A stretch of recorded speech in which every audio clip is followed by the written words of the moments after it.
Hey Guy, tonight we begin with something a little different. A journey through history's most absurd, most bureaucratic, most wonderfully petty acts of revenge. We're talking about the moments when powerful men, tired men, angry men, decided that the best response to an insult was not violence, not war, not even a strongly worded letter, but something so petty, so disproportionate, so utterly ridiculous, that it echoed through centuries. Forget the grand battles, forget the noble causes.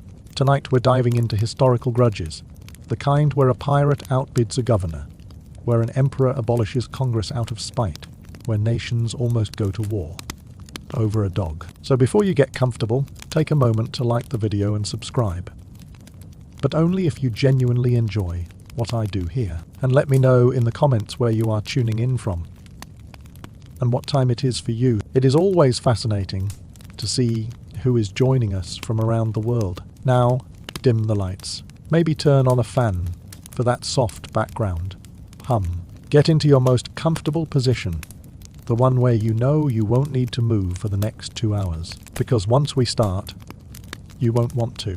Let's ease into tonight's journey together. Chapter 1. The Bounty War of Jean Lafitte. It is 1813. You are sitting in a wooden chair in New Orleans, Louisiana. The good news, you are in one of America's most vibrant cities, a place of culture, commerce, opportunity. The bad news, it is July in Louisiana, and you are about to discover what true suffering feels like. The heat.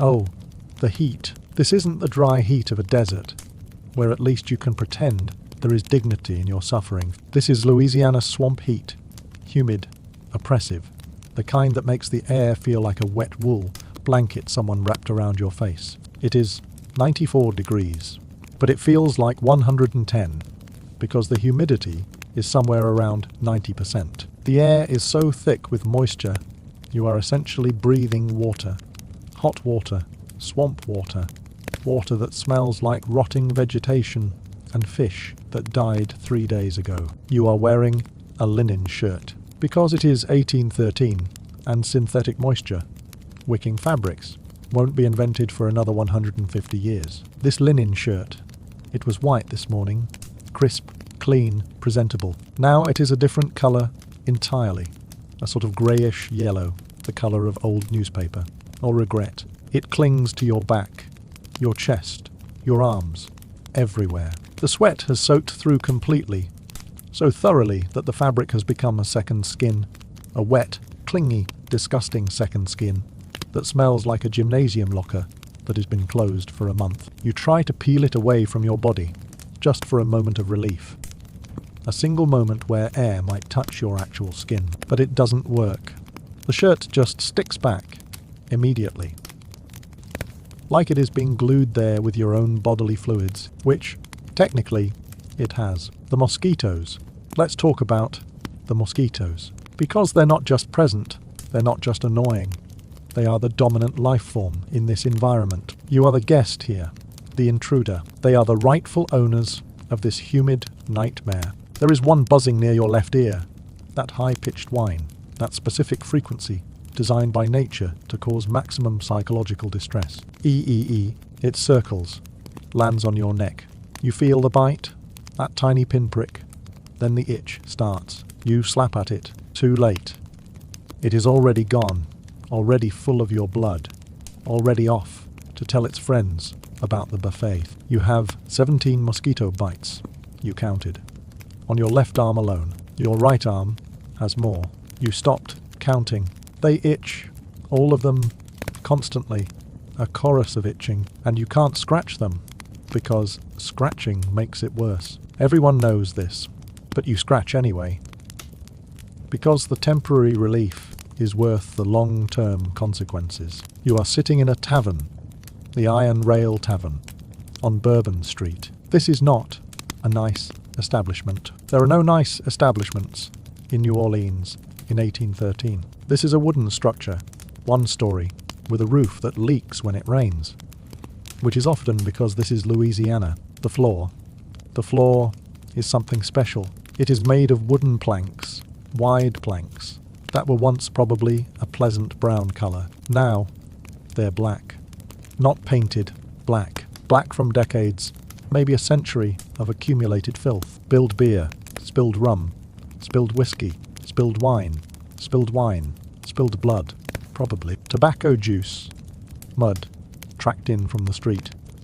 Other substances you'd rather not identify. All of it ground into the wood, absorbed into the grain, becoming one with the floor. The smell is a symphony, a complex layering of odours that no modern person who has experienced Febreze or scented candles or basic hygiene standards could possibly imagine. There is the base note of stale alcohol, beer that was spilled weeks ago and never cleaned up. Because why would you clean it up? This is a tavern floor in 1813. Cleaning is a modern concept, a luxury, an affectation. On top of that, there is tobacco, old tobacco, the kind that has been chewed and spit into corners, onto the floor, into wooden spittoons that are always full and never emptied frequently enough. Then there is the smell of unwashed humans. Because bathing, regular bathing, is not a thing yet. People bathe maybe once a month, if that. So every person in this tavern, and there are maybe 20 people here, is contributing their own personal aroma to the collective experience. Sweat, old sweat, the kind that has been building up for days in wool and linen and leather that never fully dries, never gets washed, just accumulates, layer upon layer, an archaeological record of perspiration. You are holding a piece of paper, a poster, freshly printed. Well, printed is generous. This is 1813. Printing is an inexact science. The ink is uneven, some letters darker than others, some barely visible. The paper itself is rough, thick, the kind that would give you a paper cut if paper cuts were your biggest concern right now, which they're not, because you have bigger problems, much bigger problems. The humidity is attacking this poster, actively attacking it. You can feel the paper getting softer, damper. The ink is starting to smudge, just slightly. If you touch it, your finger comes away with a black smudge, the letters bleeding into your skin. The poster reads, in large letters at the top, proclamation. Underneath, in smaller text, Governor William C.C. Claiborne, by the authority vested in him by the territory of Louisiana, does hereby offer a reward of $500 for the capture and delivery of the notorious pirate Sean Lafitte. $500. That is a fortune in 1813. That is more than most men make in a year. Maybe 2 years. This is serious money, life-changing money. The kind of money that could buy you a house, a business, a future. Governor Claiborne is not playing around. He wants Jean Lafitte. Wants him badly. Badly enough to empty a significant portion of the territorial budget. Jean Lafitte is a pirate, a smuggler, a businessman, depending on who you ask. He runs an operation out of Barataria Bay, just south of New Orleans. A network of ships and men who intercept merchant vessels in the Gulf of Mexico and redistribute their cargo. For profit, he has been doing this for years, successfully, frustratingly successfully, from the governor's perspective. The merchants hate him, the government hates him, the Spanish hate him, the British hate him. But the people of New Orleans, they have complicated feelings. Because Jean Lafitte sells goods, luxury goods, French wines, Spanish silks, British textiles, all at prices significantly lower than the legal merchants, because he doesn't pay import taxes or tariffs, or any taxes really. So the people of New Orleans, the regular people, the shopkeepers and craftsmen and labourers, they love Jean Lafitte because he makes their lives affordable. Governor Claiborne knows this, which makes him angrier, which is why the bounty is so high. You are looking at this poster in the tavern, along with everyone else. It was posted an hour ago, nailed to the wall near the entrance. Already, it is a spectacle. Men are crowding around, reading it, arguing about it, laughing about it. Because here is the thing. Everyone knows this won't work. $500 is a lot of money, yes, but Jean Lafitte has more, and he is about to prove it. 3 days pass. 3 more days of heat, humidity, mosquitoes. The poster is still on the wall, more faded now. The ink has run in places from the moisture in the air. Someone spilled beer on it. The bottom corner is torn. You are back in the tavern, because where else would you be? There is no air conditioning, no escape from the heat. At least here there is alcohol. Weak alcohol, warm alcohol, but alcohol nonetheless. A man walks in, dressed better than most, not wealthy, but comfortable. He is carrying papers, several of them, rolled up, tied with string. He walks to the wall where Governor Claiborne's poster hangs, stands there for a moment, looking at it. Then, without ceremony, without announcement, he unrolls one of his papers and nails it directly on top of the governor's bounty. The tavern goes quiet. Not silent. You can still hear the flies buzzing, the distant sounds of the street, cartwheels on cobblestones, someone shouting in French, but the conversation stops. Everyone is looking at the wall, at this new poster. The man steps back, his work done, and leaves. Just walks out, back into the oppressive heat. You stand up, your chair, scraping on the sticky floor. Walk over to the wall, along with a dozen other men, all of you crowding around, trying to read. The new poster is professionally printed, better quality than the governor's. The paper is thicker, whiter. The ink is crisp, even perfectly legible. It reads, "Notice, Jean Lafitte, captain and businessman, does hereby offer a reward of $5,000 for the capture and delivery to Barrett area of Governor William C.C. Claiborne." Someone laughs, a short bark of surprise. Then someone else. Then the whole tavern erupts. Not quite laughter, more like disbelief, shock, the kind of reaction you have when you witness something so audacious, so perfectly petty, that you can't quite process it. $5,000. $5,000. That is 10 times the governor's bounty. 10 times.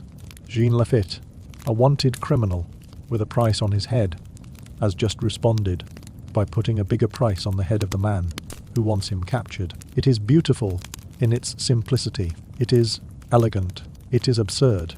It is the most petty thing anyone in this tavern has ever witnessed. And it is not just this tavern. The man with the papers, he is posting them everywhere. Every tavern, every shop, every street corner, all over New Orleans. By evening, the entire city knows. Governor Claiborne, sitting in his office in the Cabildo, probably in a slightly cooler room because he is the governor and gets the room with the most windows, learns about this. He is not amused. He cannot go outside, not safely, because now every criminal, every desperate man, every person who needs $5,000, which is everyone, is looking at him differently. The governor of Louisiana has become a walking lottery ticket. He increases his security, stops going to public events, becomes, essentially, a prisoner in his own office. Jean Lafitte, meanwhile, continues his operations, unbothered, untouched. His bounty remains uncollected, because no one is stupid enough to try to collect it. The governor's bounty also remains uncollected, because everyone in New Orleans thinks Jean Lafitte is hilarious. This is how you win a bureaucratic war. You don't fight, you don't hide, you don't run, you just outbid them. And you do it in the most public way possible, making sure everyone knows that you have more money, more audacity, and significantly more sense of humor than the government. The posters stay up for months. Jean Lafitte's posters, crisp and clean, next to the governor's faded proclamation. A constant reminder. Eventually, they come to an agreement. Lafitte helps defend New Orleans against the British in the War of 1812 and receives a pardon. But everyone remembers the Bounty War, the time a pirate outbid a governor. In a sweltering Louisiana summer, where the mosquitoes never stopped biting and the beer was always warm, and a piece of paper on a tavern wall became legendary. Welcome to petty history, where the grudges are small, but the consequences are enormous. It is 1866. You are standing in a government building in Berlin, Prussia. The good news: you are employed. You have a purpose. You are part of the machinery of a rising European power. The bad news, you are wearing approximately 17 pounds of wool, and it is May, and the windows don't open properly. Let's talk about what you are wearing, because this is important. This is context. This is suffering. You are wearing a wool suit, not just any wool, but Prussian governmental wool, the kind that is designed to project authority, dignity, respectability, and absolutely zero concern for human comfort. The jacket is thick, unreasonably thick. It is made from wool that was woven so tightly, so densely, that it is essentially armor against cold. Except it is not cold. It is never cold when you are wearing this much wool. The jacket is dark, Prussian blue or black. It is hard to tell in the dim gaslight of the office, and it weighs on your shoulders like a judgment. Underneath the jacket, there is a vest, also wool, also thick, buttoned all the way up, because that is the style. That is what is expected. That is what serious men of government wear. Underneath the vest, a shirt, white linen, starched so stiffly that it crinkles when you move, like parchment paper being crumpled. The collar is the worst part. The collar is a special kind of torture device, disguised as fashion. It is tall, maybe 3 inches tall, and it wraps around your neck like a vice made of fabric. It has been starched into submission, rigid, unyielding. It digs into the soft skin under your jaw, chafing with every slight movement of your head. You can't turn your head without turning your entire torso. Nodding becomes a full body experience. And the itching, oh, the itching. Wool, when worn directly against skin or through a single layer of linen, has a special quality. It itches.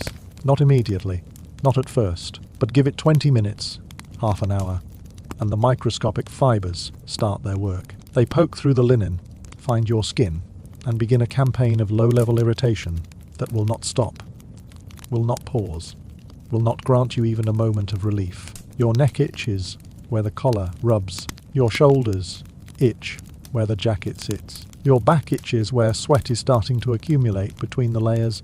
Jacket, vest, shirt, undershirt. Yes, there is an undershirt too. Also, wool, because apparently one layer of itching isn't enough. You want to scratch desperately.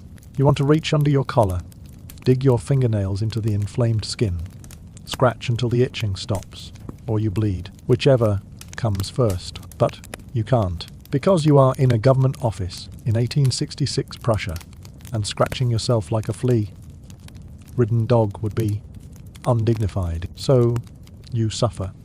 Silently, professionally. The room you are in is not helping.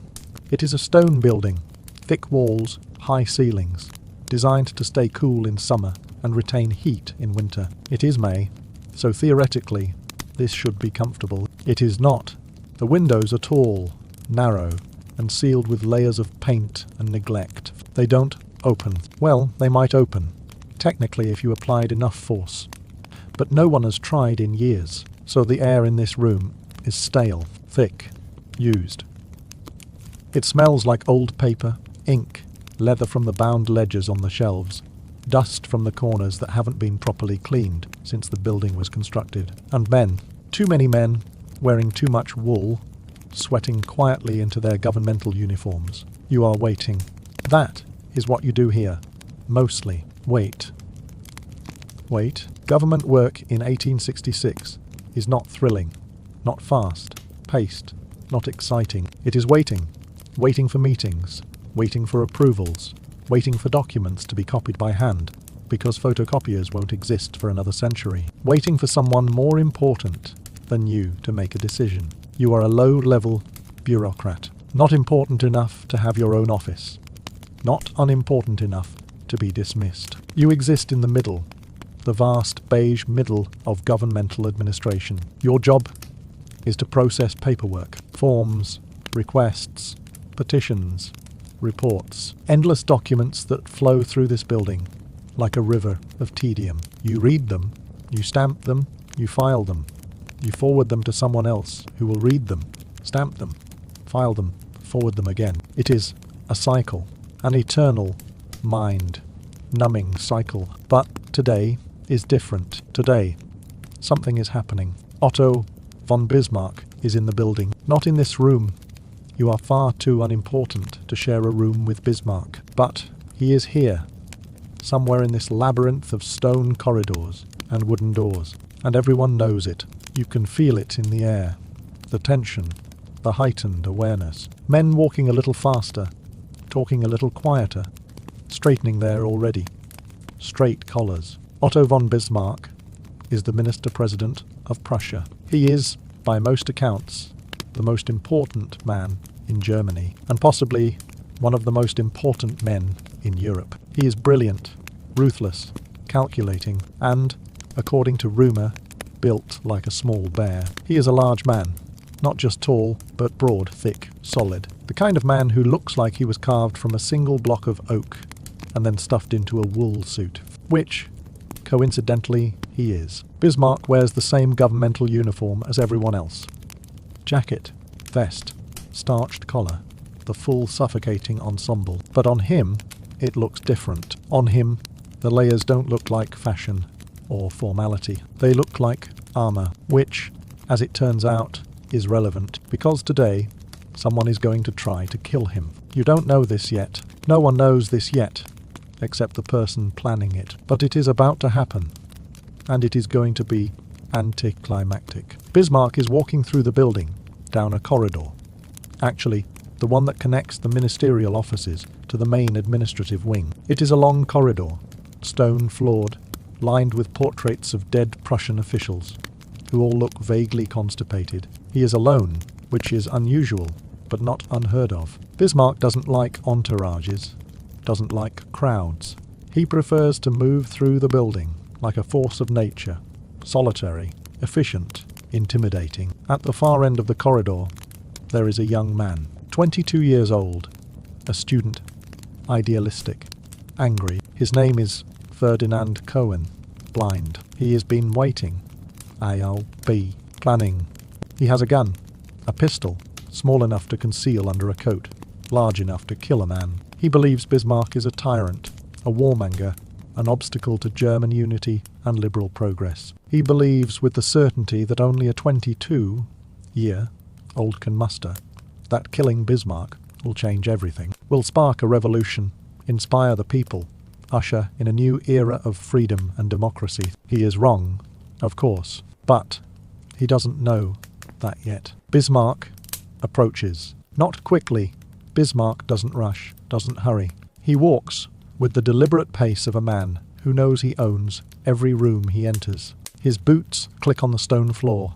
Steady, rhythmic, inevitable. Cohen, blind, steps forward. His hand is in his coat pocket, wrapped around the pistol. His heart is pounding.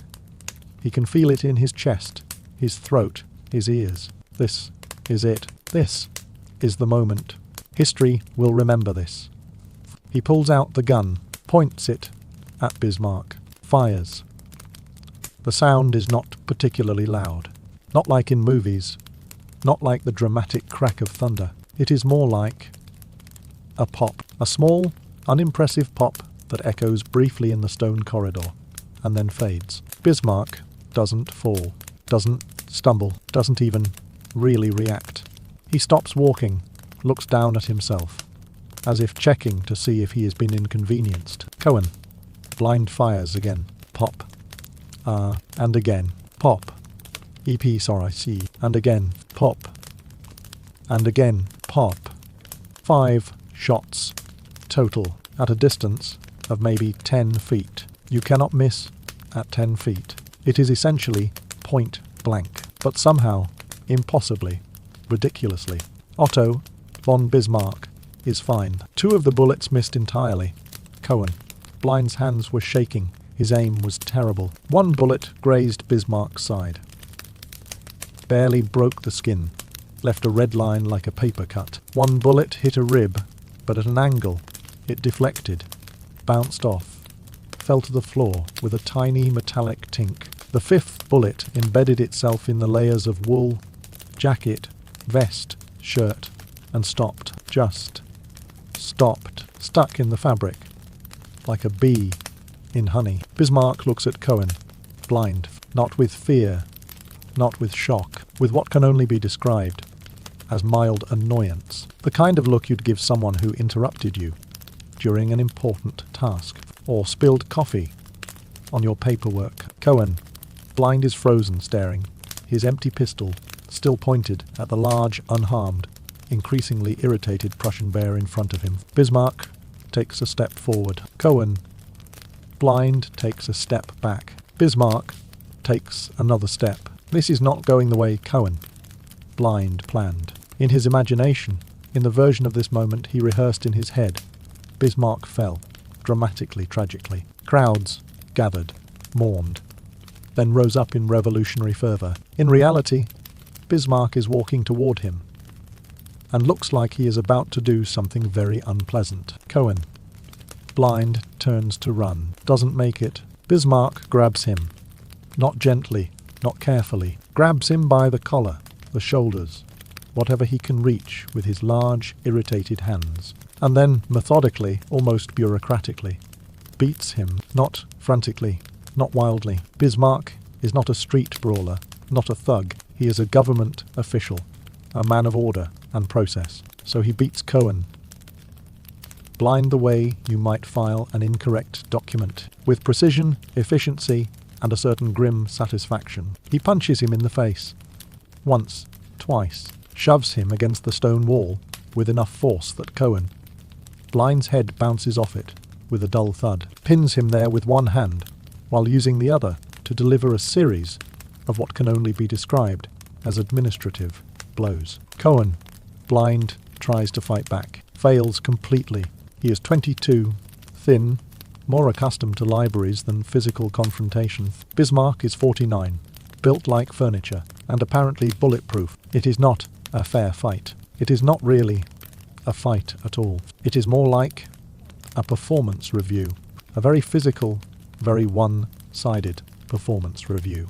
Other people arrive, clerks, officials, guards, drawn by the sound of the gunshots, or, more accurately, the sound of someone being repeatedly introduced to a stone wall. They find Bismarck holding Cohen, blind, by the front of his shirt, the young man's face already swelling, blood running from his nose. Bismarck is breathing heavily, not from exertion, but from annoyance. His collar is still perfectly starched. His jacket is barely wrinkled. He looks down at his vest, notices the bullet still embedded in the fabric, reaches in, pulls it out with his fingers, like removing a splinter, examines it for a moment, then puts it in his pocket. Souvenir. He hands Cohen, blind, over to the guards, who drag the semi-conscious would-be assassin away. Bismarck straightens his jacket, adjusts his collar, and continues walking down the corridor in the same direction he was heading before the interruption. His boots click on the stone floor, steady, rhythmic, inevitable. He has a meeting to attend, paperwork to review, a government to run. Assassination attempts, apparently, are just minor delays, brief inconveniences, the bureaucratic equivalent of a paper jam. Later, when people ask him about it, Bismarck downplays the whole thing, says the young man was clearly disturbed, misguided, says the bullets didn't penetrate because of his clothing, the heavy wool, the thick vest, the layers, says he is fine, barely injured, nothing to worry about. All of this is true, but it misses the point. The point is not that Bismarck survived. Point is how he survived.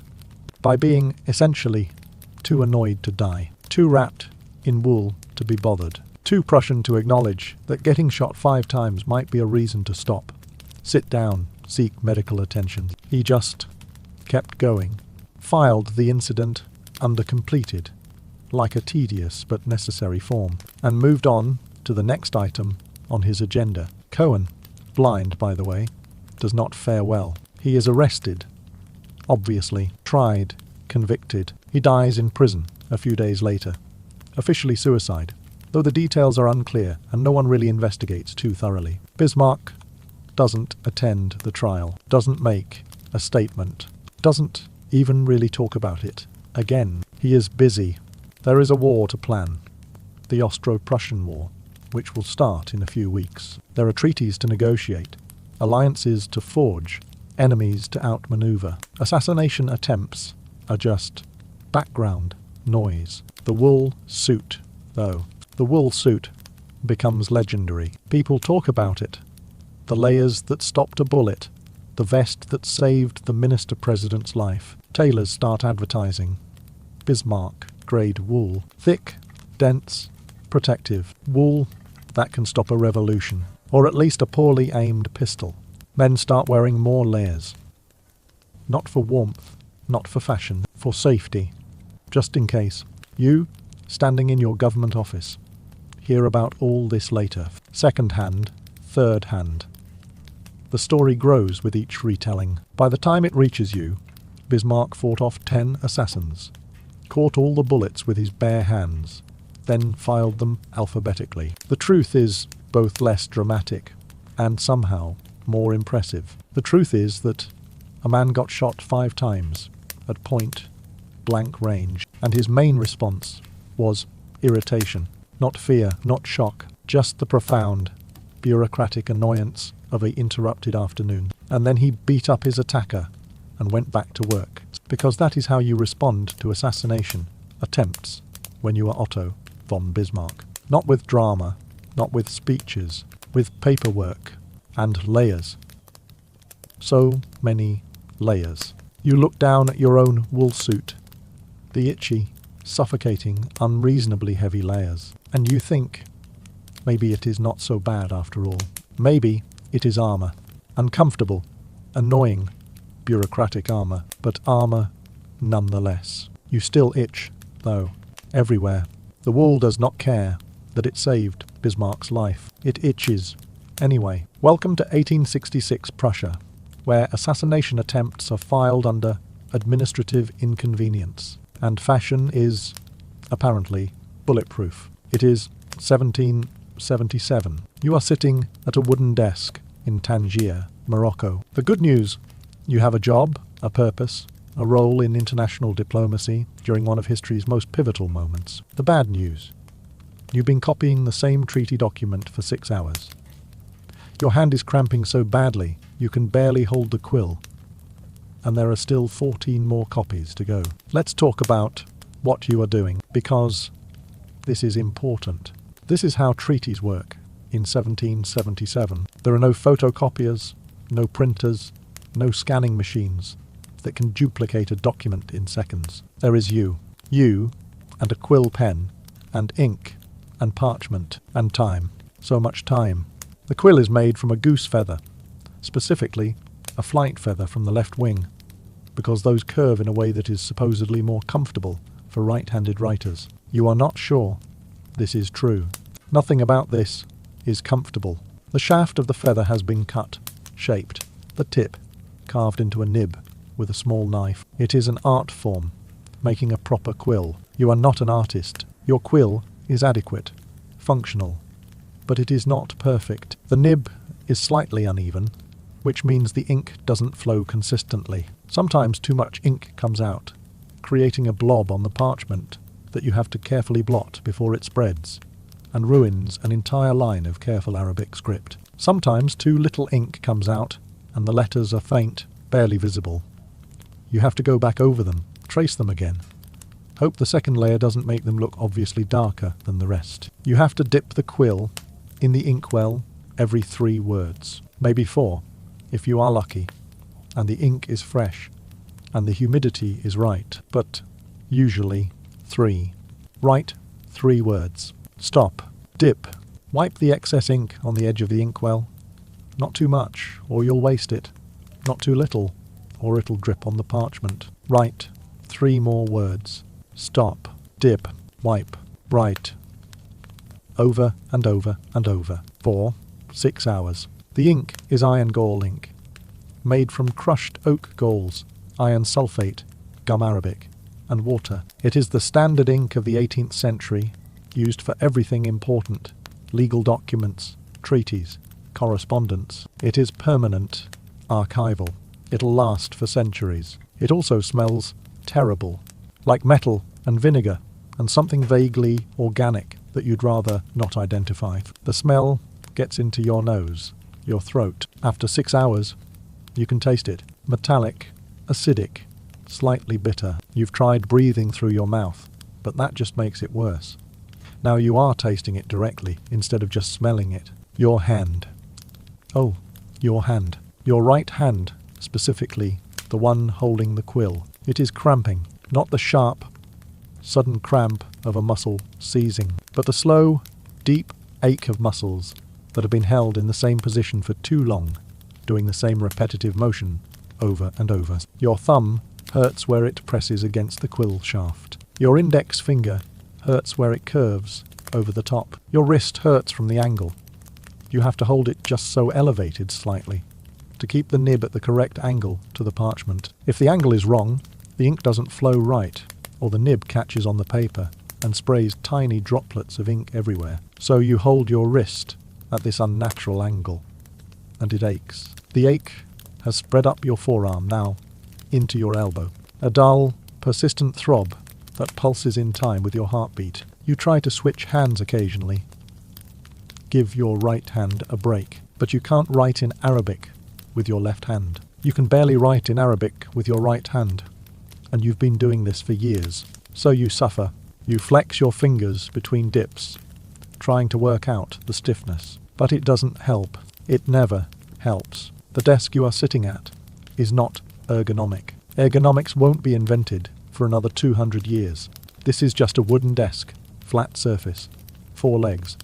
No consideration whatsoever for human comfort or spinal alignment. The chair is worse. It is wooden, straight-backed, with no cushion, no padding. Just hard wood against your tailbone, your lower back, your shoulder blades. You've been sitting here for 6 hours. Your lower back aches. Not the surface muscles, the deep muscles, the ones along your spine that are responsible for keeping you upright. They're tired. They want you to lie down, stretch out, give them a break. You can't. You have 14 more copies to make. The room you are in is not helping. It is a stone building, thick walls, small windows designed to stay cool in the Moroccan heat. It works, mostly. The room is cooler than outside, but it is still not comfortable. It is dim. The windows are small, covered with wooden shutters that are half closed to keep out the direct sunlight, so the light in the room is indirect filtered. It comes in at an angle, creates shadows. You are working by candlelight as well. 3 candles on the desk, arranged so their light falls on the parchment. But candlelight flickers constantly.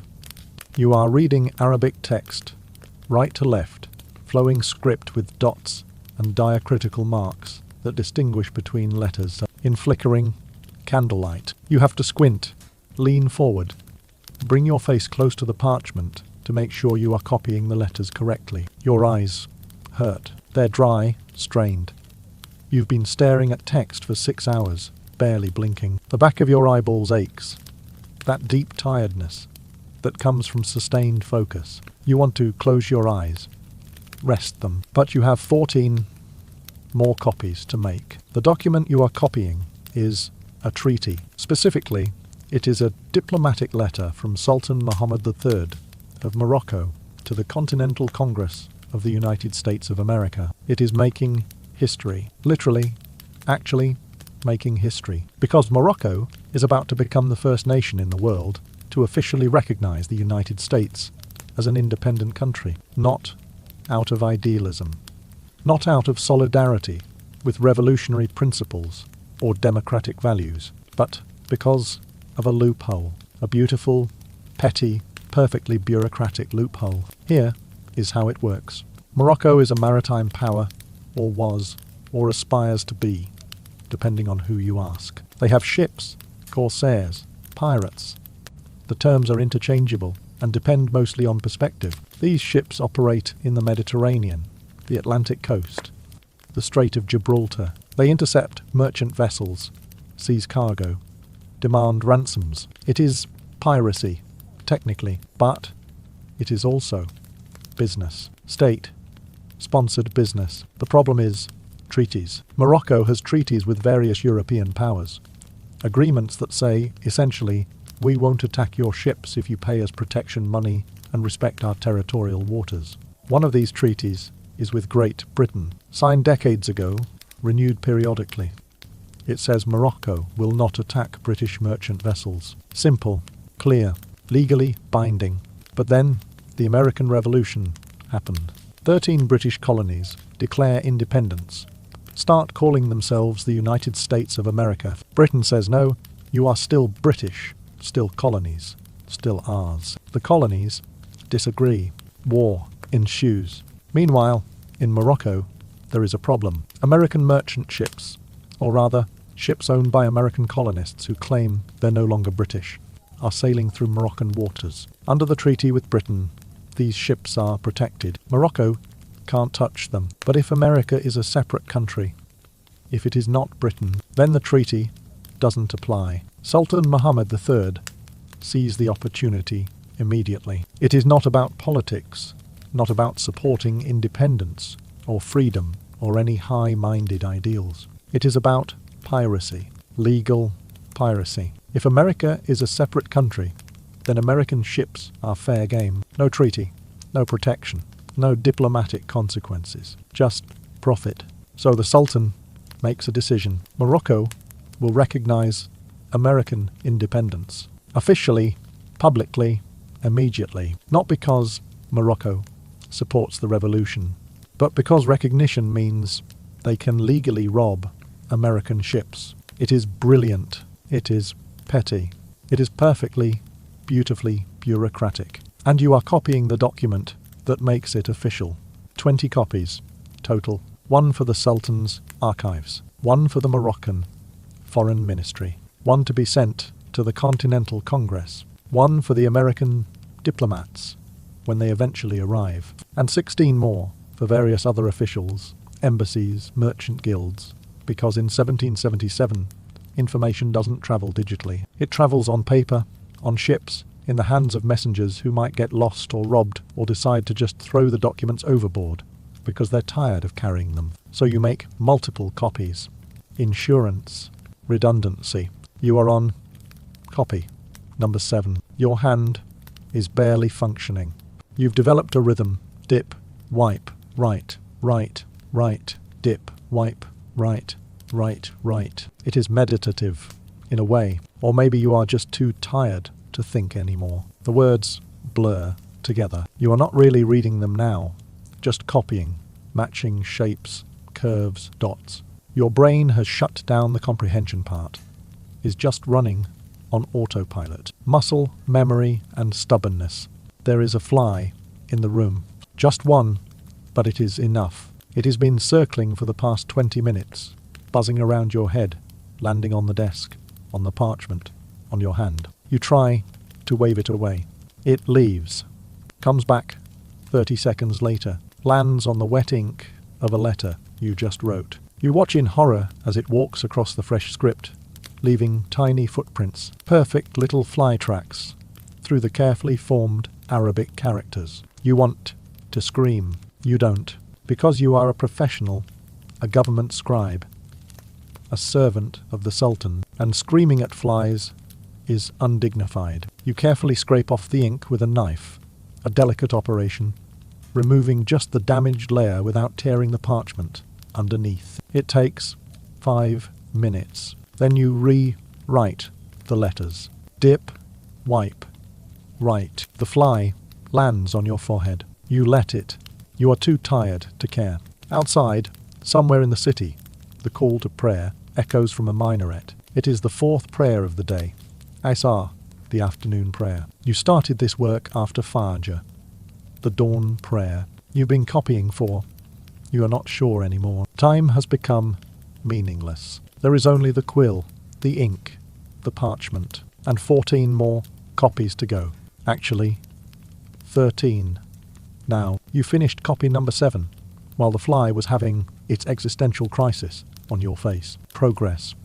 Slow, painful, hand-cramping progress. The irony is not lost on you. This document, this simple, bureaucratic letter recognizing American independence, is making history. Scholars will study it. Diplomats will reference it. It will be displayed in museums, analysed in textbooks, cited in international law. And you are making it possible. Not the Sultan, not the diplomats, not the statesman, you. With your cramping hand and your tired eyes and your hatred of flies. Because none of this matters, none of the grand politics, the revolutionary ideals, the shifting alliances. None of it matters if the documents don't get written. And the documents don't get written unless someone sits in a dim room for hours upon hours, dipping a quill in ink and copying words, letter by letter by letter. This is history, not the dramatic version, not the story they'll tell, but the real version, tedious, bureaucratic, one cramping hand at a time. You dip your quill again. The ink flows. Mostly, you write 3 words. Stop. Dip. Again. 13 more copies. You can do this. You have to do this. Because somewhere across the Atlantic, a new nation is being born. And they don't even know yet that Morocco has just recognized them. Not out of friendship. Not out of principle. But because now, legally, Morocco can rob their ships. It is the most petty diplomatic gesture in history. And you are writing it down. One painful word at a time. Welcome to international relations in 1777, where independence is recognized not with grand ceremonies or inspiring speeches, but with a loophole, a quill pen, and a tired bureaucrat who really, really hates flies. The Americans, by the way, don't figure out the real reason for months. They think it is an honor, a validation, a sign of international support for their cause. They send thank you letters, grateful, earnest letters about friendship between nations. The Sultan reads them and smiles, then sends his corsairs to intercept the next American merchant ship they find. Business is business. Treaties are treaties. And if you are not covered by a treaty, well, that is your problem. You finish copy number 8. 12 to go. Your hand trembles as you set down the quill. You flex your fingers, trying to work out the cramp. It doesn't work. It never works. You pick up the quill again. Dip, wipe, write. History is being made, slowly, painfully, one bureaucratic copy at a time.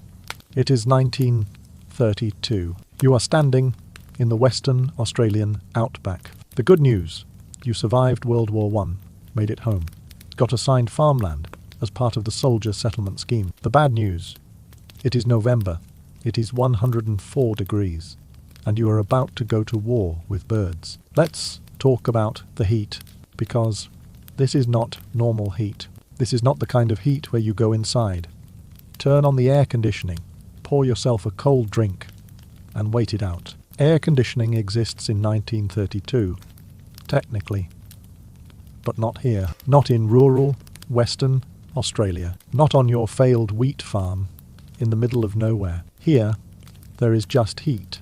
Relentless, inescapable, physically oppressive heat. The sun is directly overhead.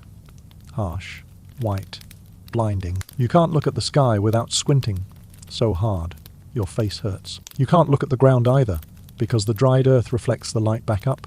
Doubly bright, doubly painful. So, you look at nothing. Just stare vaguely ahead through narrowed eyes, and try not to think about how much longer you have to be outside. The answer is hours. Many hours.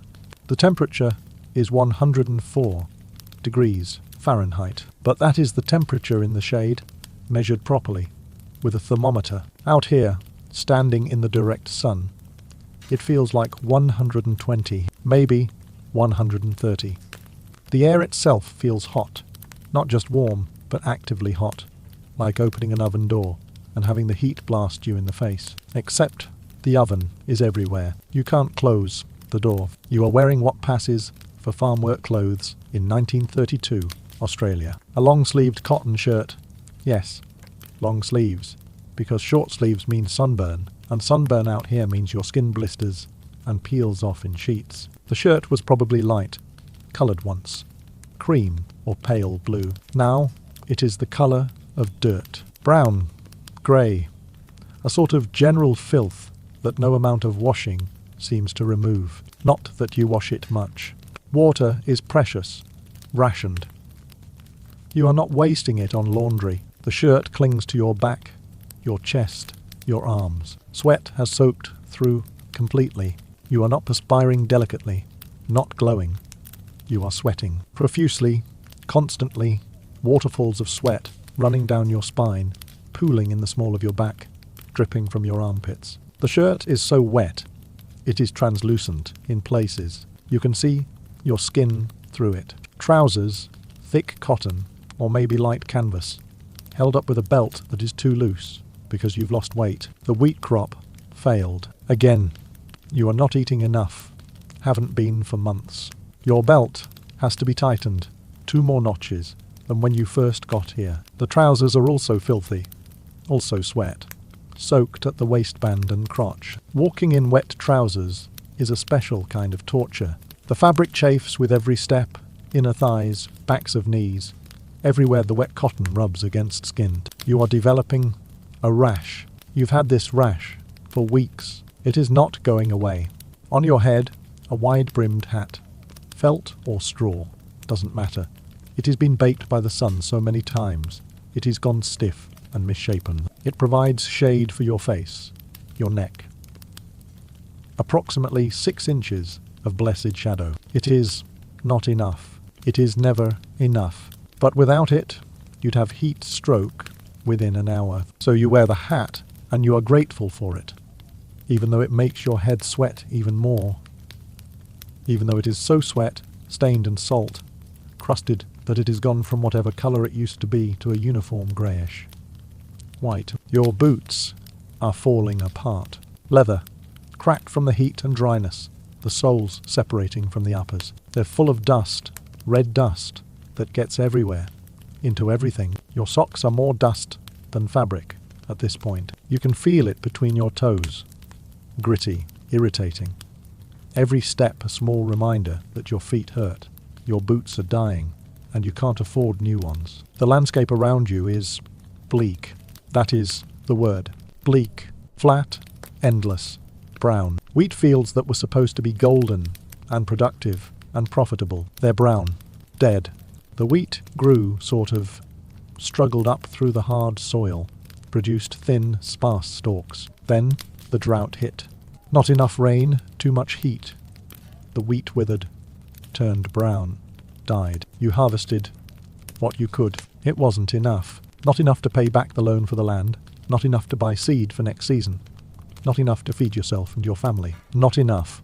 The soil is red, iron-rich, dusty, hard as concrete when it is dry, which is always. It cracks in the heat, forms these geometric patterns of fissures and ridges, like the earth itself is breaking apart. When the wind blows, it picks up the dust and throws it into your face, your eyes, your mouth. You are constantly spitting out dirt. Your teeth are gritty. Your tongue is coated with a layer of red dust that no amount of water seems to wash away. There are no trees. Well, there are some trees, technically. Far in the distance, sparse eucalyptus that look like they're dying. They probably are. Everything out here is dying, or already dead, or thinking about dying. The sky is blue, aggressively blue. The kind of blue that seems unnatural, too bright, too intense. Not a single cloud. Clouds would imply moisture, the possibility of rain. There are no clouds, just blue forever, in every direction. And the sun, always the sun. You are holding a rifle, a Lee Enfield .303, the same rifle you carried in France during the war. You know this rifle intimately, how to load it, aim it, fire it, clean it, disassemble it, put it back together in the dark. You've carried it through mud, through trenches, through places where the ground was more corpse than earth. Now you are carrying it through a wheat field, because you are about to go hunting. Not for rabbits, not for kangaroos, for emus. 20,000 emus, to be precise. They arrived 3 weeks ago. A migration, a movement, an invasion. Emus travel in large groups during breeding season. looking for food and water. Your wheat fields, the ones that didn't completely die, the ones that still have some seeds, some grain, those are food. So the emus came, 20,000 of them. Maybe more. You've stopped counting. Emus are large birds, about 5 to 6 feet tall, 80 to 100 pounds. They have long necks, long legs, small wings that don't work for flying. They're flightless, which you'd think would make them easy to hunt. You'd be wrong. Emus can run at 30 miles per H-hour. They can run for hours without tiring. They're surprisingly smart, surprisingly alert, and they're destroying your crops, not eating them delicately, not nibbling at the edges, trampling them. 20,000 emus walking through wheat fields, stepping on stalks, crushing them, ripping them up with their feet. Entire sections of field, what little was left after the drought, flattened, destroyed, unusable. You and the other farmers complained to the government, wrote letters, sent telegrams, showed up at offices in Perth. You explained the situation. War veterans, promised land, drought, failed crops. Now emus destroying what little remains. The government listened. And then, in a decision that seems reasonable in the abstract, but absurd in practice, they sent the army, actual military soldiers, with actual military equipment, to kill emus. You are standing next to 2 of them now. Major GPW Meredith, commanding officer of this operation, Sergeant S. McMurray, his assistant, and Gunner J. O'Halloran, who is operating the machine gun. Yes, machine gun. They brought 2 Lewis guns, light machine guns, .303 caliber, the same ones used in World War I against German soldiers, now pointed at birds. The absurdity of this is not lost on you. You fought in France, watched men die, came home, traumatized, and now you are standing in a wheat field, watching soldiers set up military equipment to fight emus. Major Meredith is sweating through his uniform. He is trying to maintain military bearing, military professionalism, but he is clearly miserable. His uniform is wool, because of course it is, because the army doesn't have special hot weather combat uniforms for MU operations. He is wearing the same heavy wool uniform, designed for European battlefields, in 104-degree Australian heat. You can see the sweat stains spreading from his armpits, down his sides, across his back. His face is red, sunburned, glistening with perspiration. He keeps wiping his forehead with a handkerchief that stopped being useful an hour ago. Now he is just moving sweat around. Sergeant McMurray is setting up the Lewis gun on a tripod. It is a complicated process. The gun is heavy, maybe 30 pounds. The tripod another 15. They have to level it, adjust the height, make sure it is stable, all while standing in direct sunlight on ground, so hot you can feel it through your boot soles. McMurray is cursing under his breath. Quiet curses, professional curses, but curses nonetheless. The metal parts of the gun are hot, not warm. Hot. The barrel has been sitting in the sun, absorbing heat. It is probably 150 degrees. Touching it with bare skin would cause burns. So McMurray is using a rag, wrapping it around the barrel to adjust the position. The rag is already scorched. The plan is simple. Wait for the emus to gather. They usually congregate near the few remaining patches of wheat in the morning and evening. When there is a large enough group, open fire with the machine gun. Kill as many as possible before they scatter. Repeat until the emu problem is solved. It is a military operation, planned like a military operation. Fields of fire, ammunition counts, estimated casualty rates. Except the enemy is birds. Large, fast, surprisingly intelligent birds. You wait. The waiting is the worst part. You are standing still, in the sun, in the heat. Sweat dripping, flies buzzing, nothing to do but stand. And wait and try not to pass out. There are flies everywhere. Australian bush flies. Small, persistent, numerous. They land on your face, your neck, your arms. They're attracted to moisture, to sweat, to the corners of your eyes and mouth. You can't stop them. You wave your hand, brush them away. They lift off, circle once, land again in the exact same spot. Sometimes in your ear, sometimes they try to crawl up your nose. You've given up fighting them. Now, you just let them land. Let them walk across your face. Let them drink your sweat. It is easier than the constant battle of waving them away. Major Meredith has not given up fighting them. He is still waving, still swatting, still trying to maintain some dignity. The flies are winning. In the distance, you see movement, dark shapes against the brown landscape. Getting closer. Emus. A lot of them. Maybe 1,000, maybe more. It is hard to count from this distance. They're moving in that distinctive emu way. Heads bobbing, legs pumping, surprisingly graceful for such large birds. They're heading toward the field. Toward you. Major Meredith sees them too. He straightens up, tries to look commanding. Prepare to engage, he says. Sergeant McMurray adjusts the Lewis gun, sights down the barrel. Gunner O'Halloran loads the ammunition drum. 47 rounds of .303 ammunition. Military grade, armor, piercing. Designed to penetrate steel helmets and body armor. Surely adequate for birds. The emus get closer. 500 yards. 400 yards. 300 yards. They're not moving in a tight group.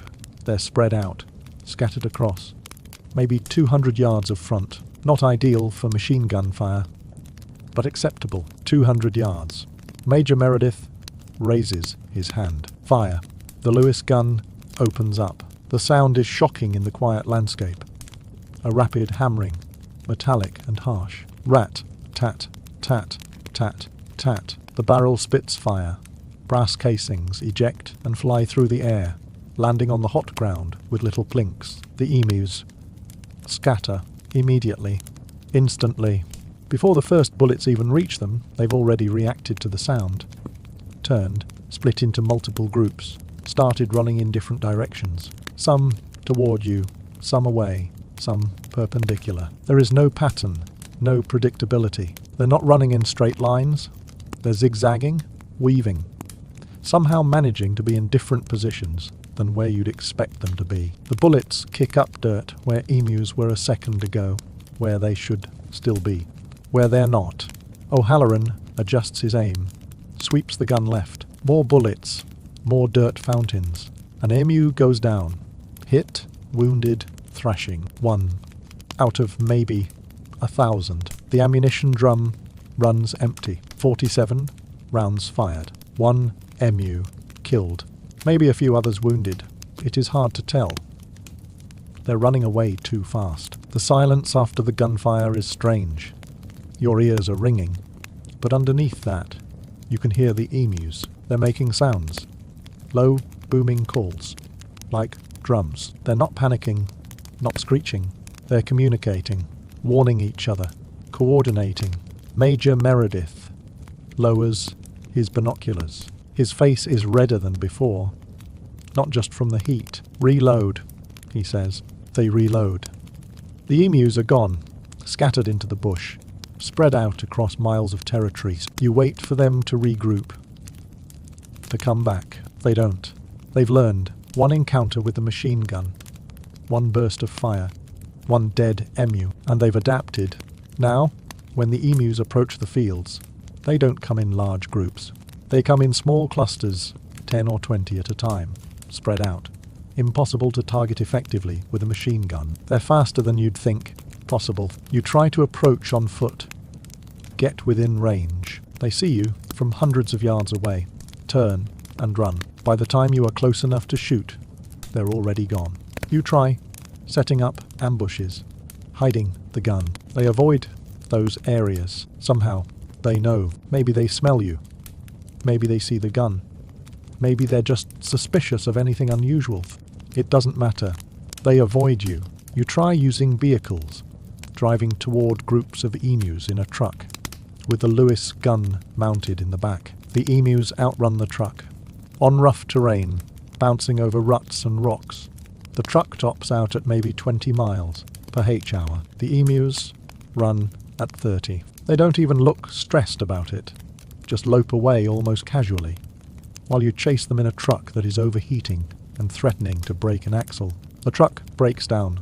The emus keep running. This continues for 6 days. 6 days of heat, dust, flies and emus that refuse to cooperate with being shot. You've fired thousands of rounds. Killed maybe 50 emus. Maybe. The official count is uncertain because the bodies are scattered across miles of outback and no one has the energy to go count them all. 50 emus out of 20,000. That is a 0.25% casualty rate. Major Meredith writes a report. You see it later, passed around the farms. It has become darkly hilarious. He describes the emus as guerrilla tactics, says they employ a considerable degree of intelligence, notes that they split into small units when attacked. He compares them to Zulus, actual Zulus, the warriors who fought British colonial forces in the 19th century. He is comparing birds to one of the most tactically sophisticated military forces in African history, because the emus are winning. The government pulls the military out. It is too expensive, too embarrassing, too obviously absurd. The official statement says the operation was suspended due to ammunition concerns. The unofficial truth is that the Australian military went to war with emus and lost. The emus remain. Still there, still eating crops, still trampling fields, still undefeated. The newspapers pick up the story. It goes international. London papers run headlines. Australian Army defeated by flightless birds. The New York Times covers it with barely concealed amusement. Australian politicians are asked about it in Parliament, have to explain why military resources were deployed against wildlife and why it failed. They have no good answers. You are still standing in your field. The wheat is mostly gone now, destroyed by emus, drought, heat, bad luck. Next season will be better. You tell yourself. It has to be. You are a war veteran, a survivor.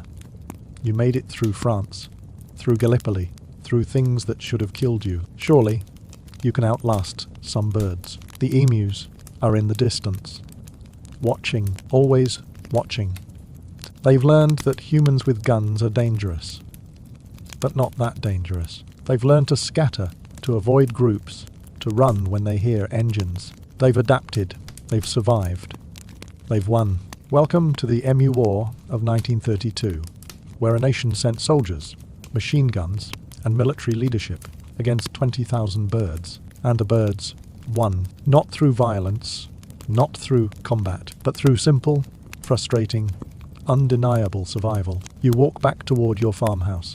The sun is still overhead, still blazing. The flies are still everywhere. Your shirt is still soaked with sweat. Your boots are still falling apart.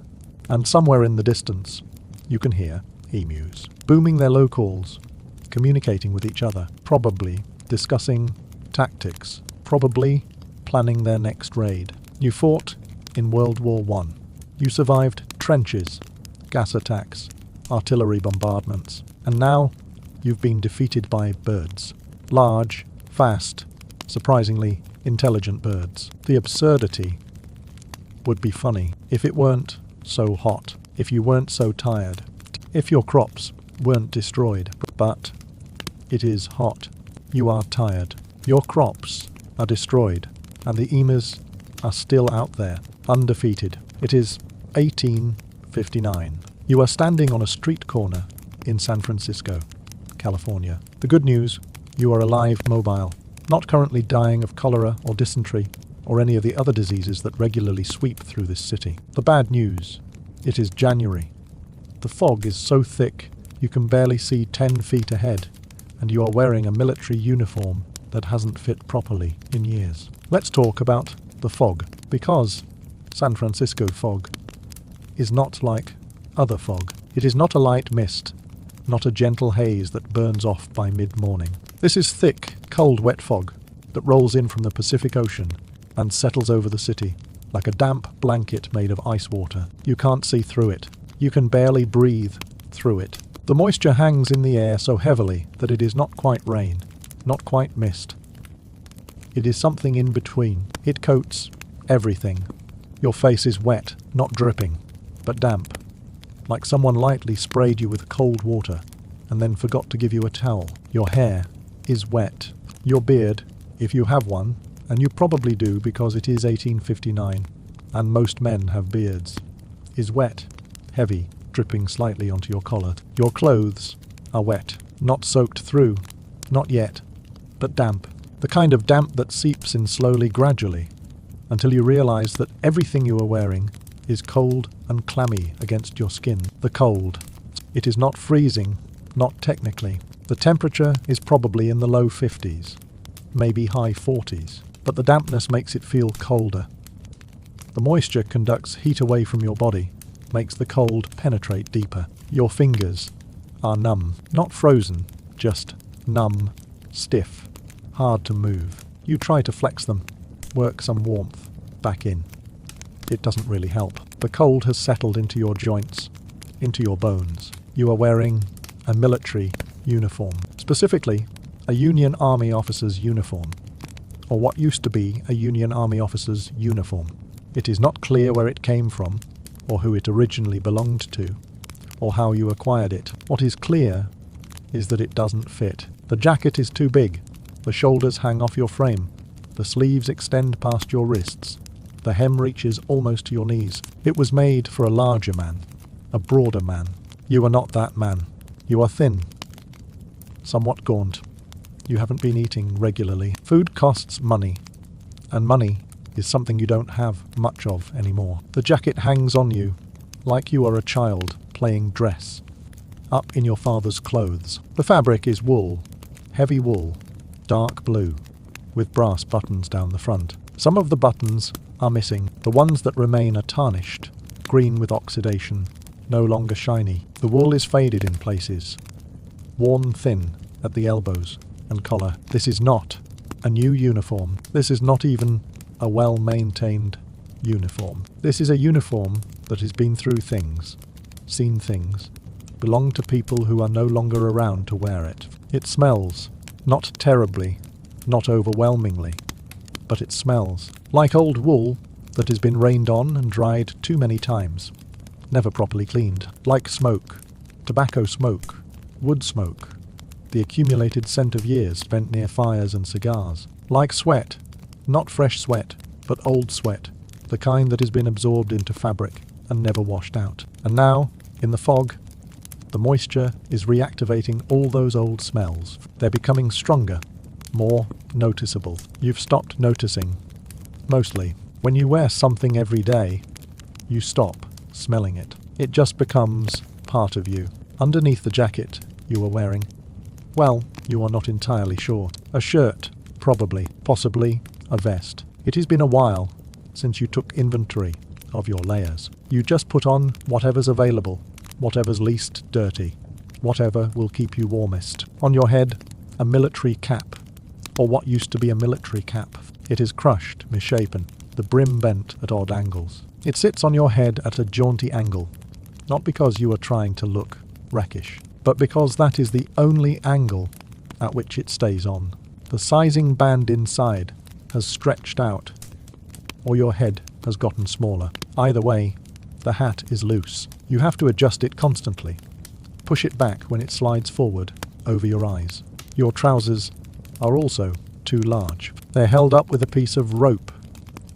Actual rope, not a belt. A belt costs money. Rope is free, if you know where to look, if you are willing to pick through discarded things on the docks. The rope is rough against your waist, even through the shirt. It is tied in a knot at the front. The excess length hangs down like a tail. It is not dignified. Nothing about this is dignified. But dignity, like belts, is a luxury you can't afford. Your boots. Let's talk about your boots. They're falling apart. The leather is cracked, split in places, the soles separating from the uppers. There is a hole in the right boot, near the toe. You can feel the cold, wet cobblestones through it. Your sock, singular. You only have one pair, and you are wearing them both on different days to make them last longer. Your sock is wet, soaked through. Your foot is cold, wet, uncomfortable. Every step squishes slightly. The cobblestones of San Francisco are not kind to broken boots. They're uneven, slippery when wet, which is always because of the fog. You have to watch where you step. Watch for gaps, for puddles, for loose stones. One wrong step, and you'll slip, fall, possibly break something. You can't afford a doctor. You can't afford anything.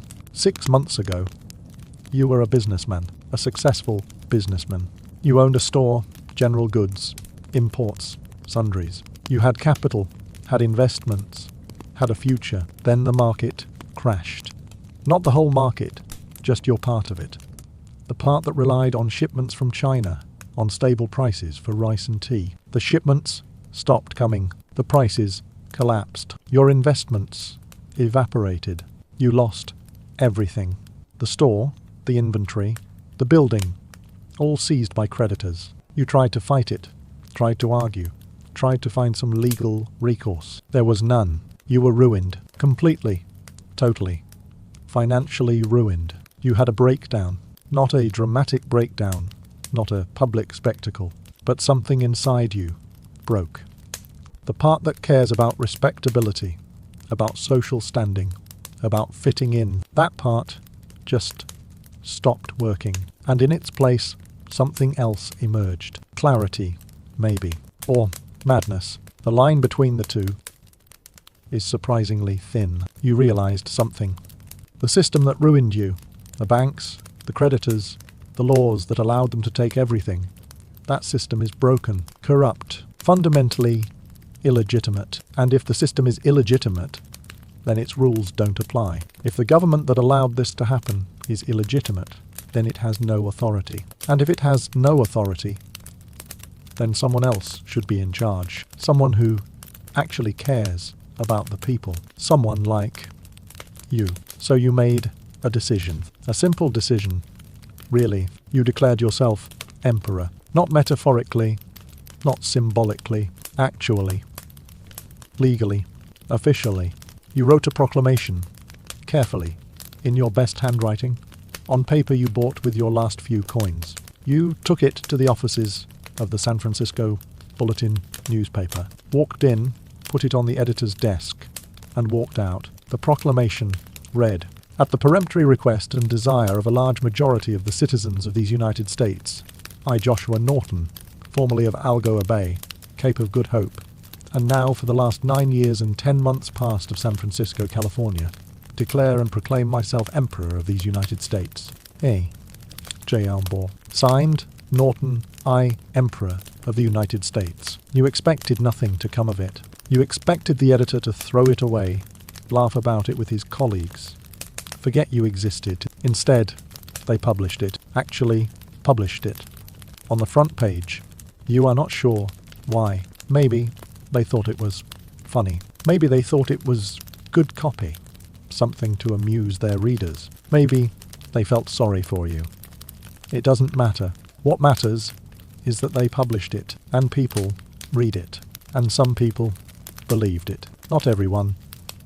Obviously, most people know you are not actually the emperor. But some people, enough people, decided to play along, to humor you, to treat you as if your proclamation was real. Restaurant owners started giving you free meals. Not openly, not with fanfare, just quietly, not charging you when you finished eating. On the house, Your Majesty, said with a slight smile, a knowing look, but said nonetheless. Shopkeepers started accepting your currency. You started printing your own money. Pieces of paper, hand-written, signed Norton I, Emperor. They're not legal tender, obviously, but some shops accept them anyway.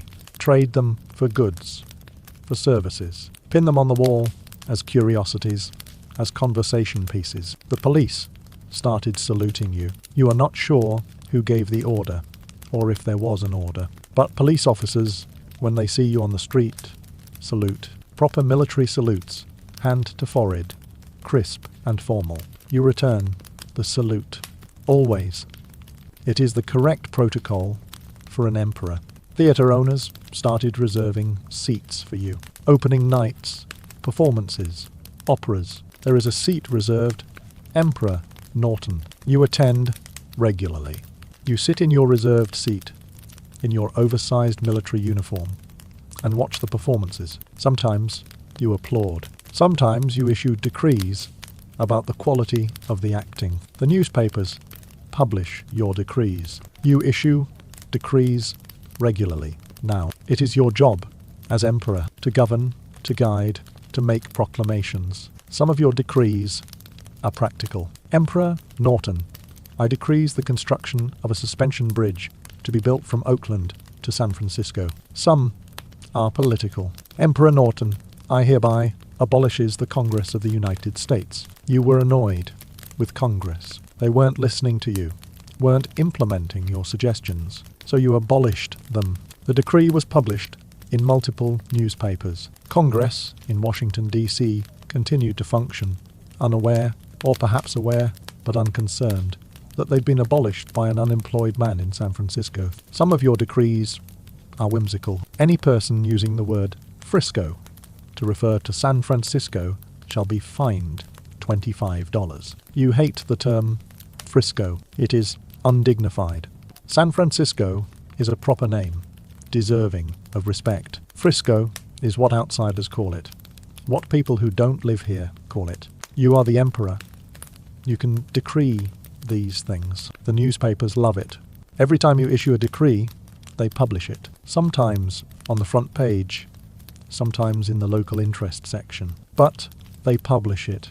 You've become a fixture of the city. People know you, recognize you, wave to you on the street. Good morning, Your Majesty. Children ask for your blessing. You give it solemnly, with great dignity. Tourists ask to have their photograph taken with you. You allow it, standing stiffly in your oversized uniform, trying to look imperial. You are aware, on some level, that this is absurd, that you are a failed businessman playing dress-up, surviving on charity and the goodwill of strangers, that your empire exists only because people are kind enough to pretend. But, on another level, it is real. The bridges you decreed, some of them will be built decades from now. The suspension bridge from Oakland to San Francisco.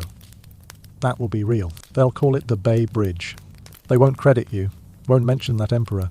Norton, I decreed it in 1859. But you decreed it, and it will exist.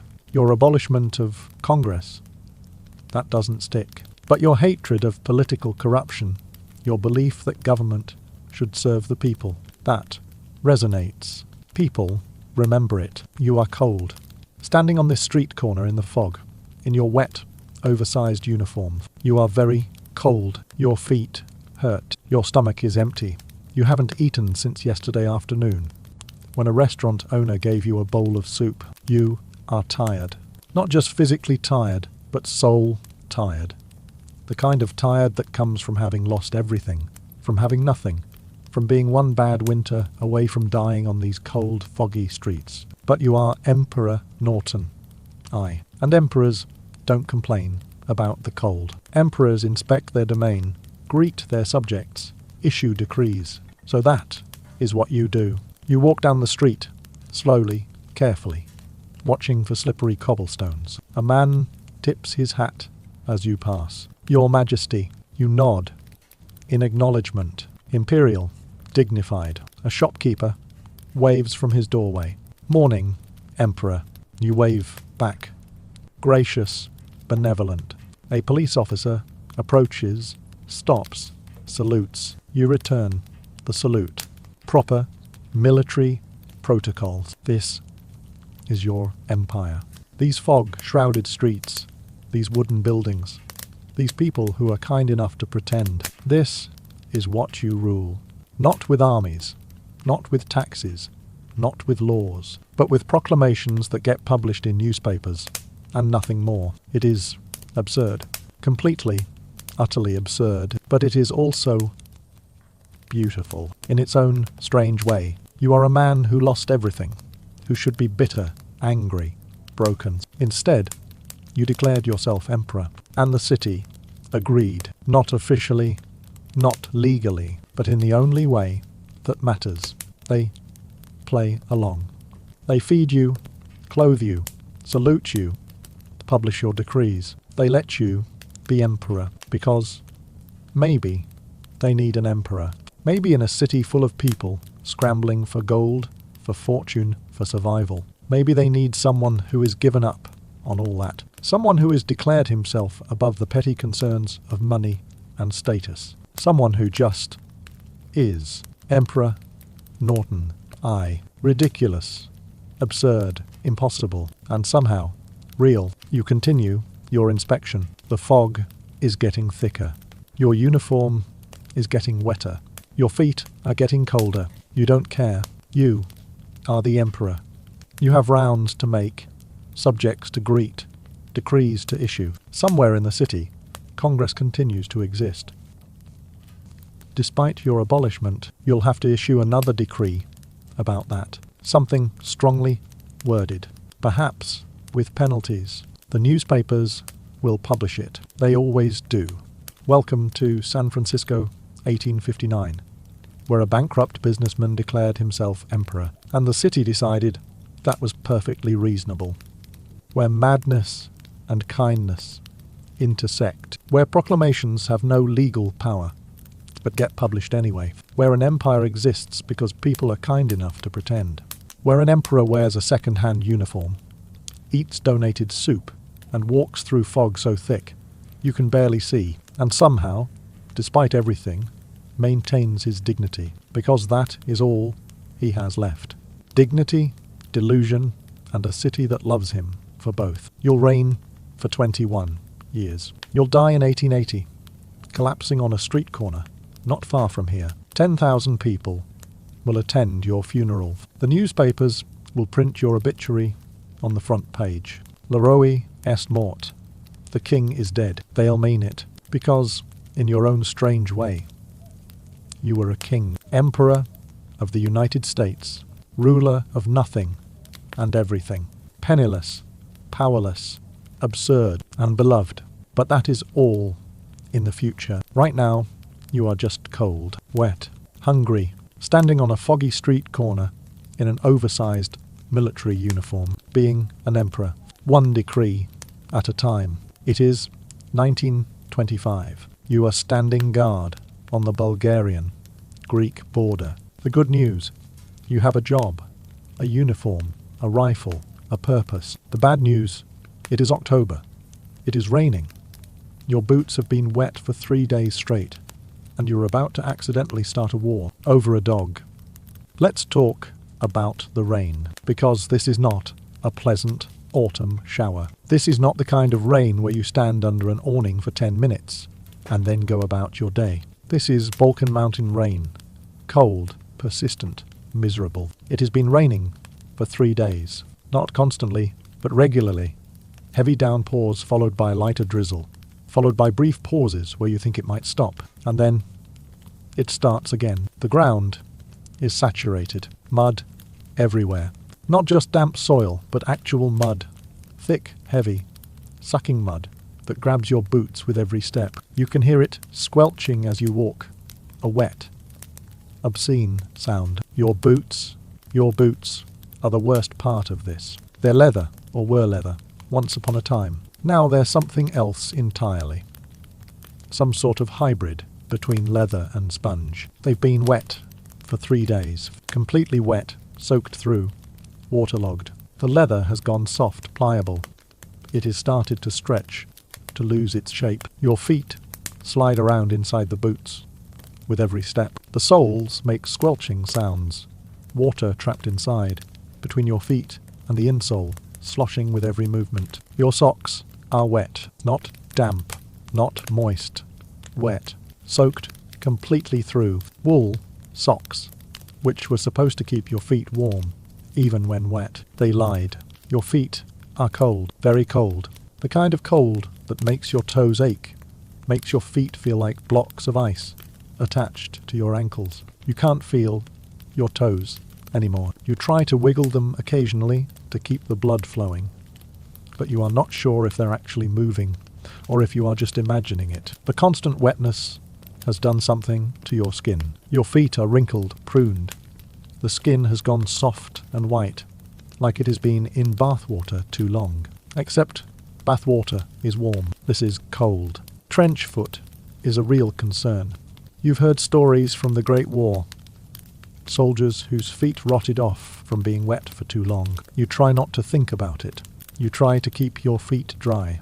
You fail. Because it is raining, the ground is mud, and your boots have holes in them. Small holes, but holes nonetheless. Water seeps in constantly, no matter what you do. You are wearing a wool uniform. Bulgarian military standard issue. Jacket, trousers, heavy wool, greatcoat. In theory, wool is good in rain.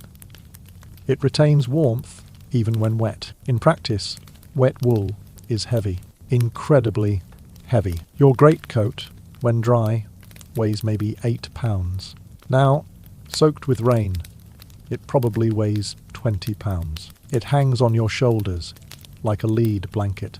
The weight pulls you down, makes you hunch forward. Your neck hurts. Your shoulders ache. The coat doesn't just weigh more when wet.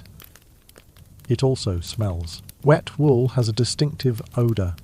Earthy, musty, vaguely animal, like a wet sheep, which makes sense, because that is what wool is. Sheep hair. And when sheep get wet, they smell like wet sheep. You smell like wet sheep all the time. Your uniform never dries out completely. Even on the days when it is not actively raining, there is still moisture in the air, still dampness in the fabric, so you just constantly smell like wet wool. You've stopped noticing.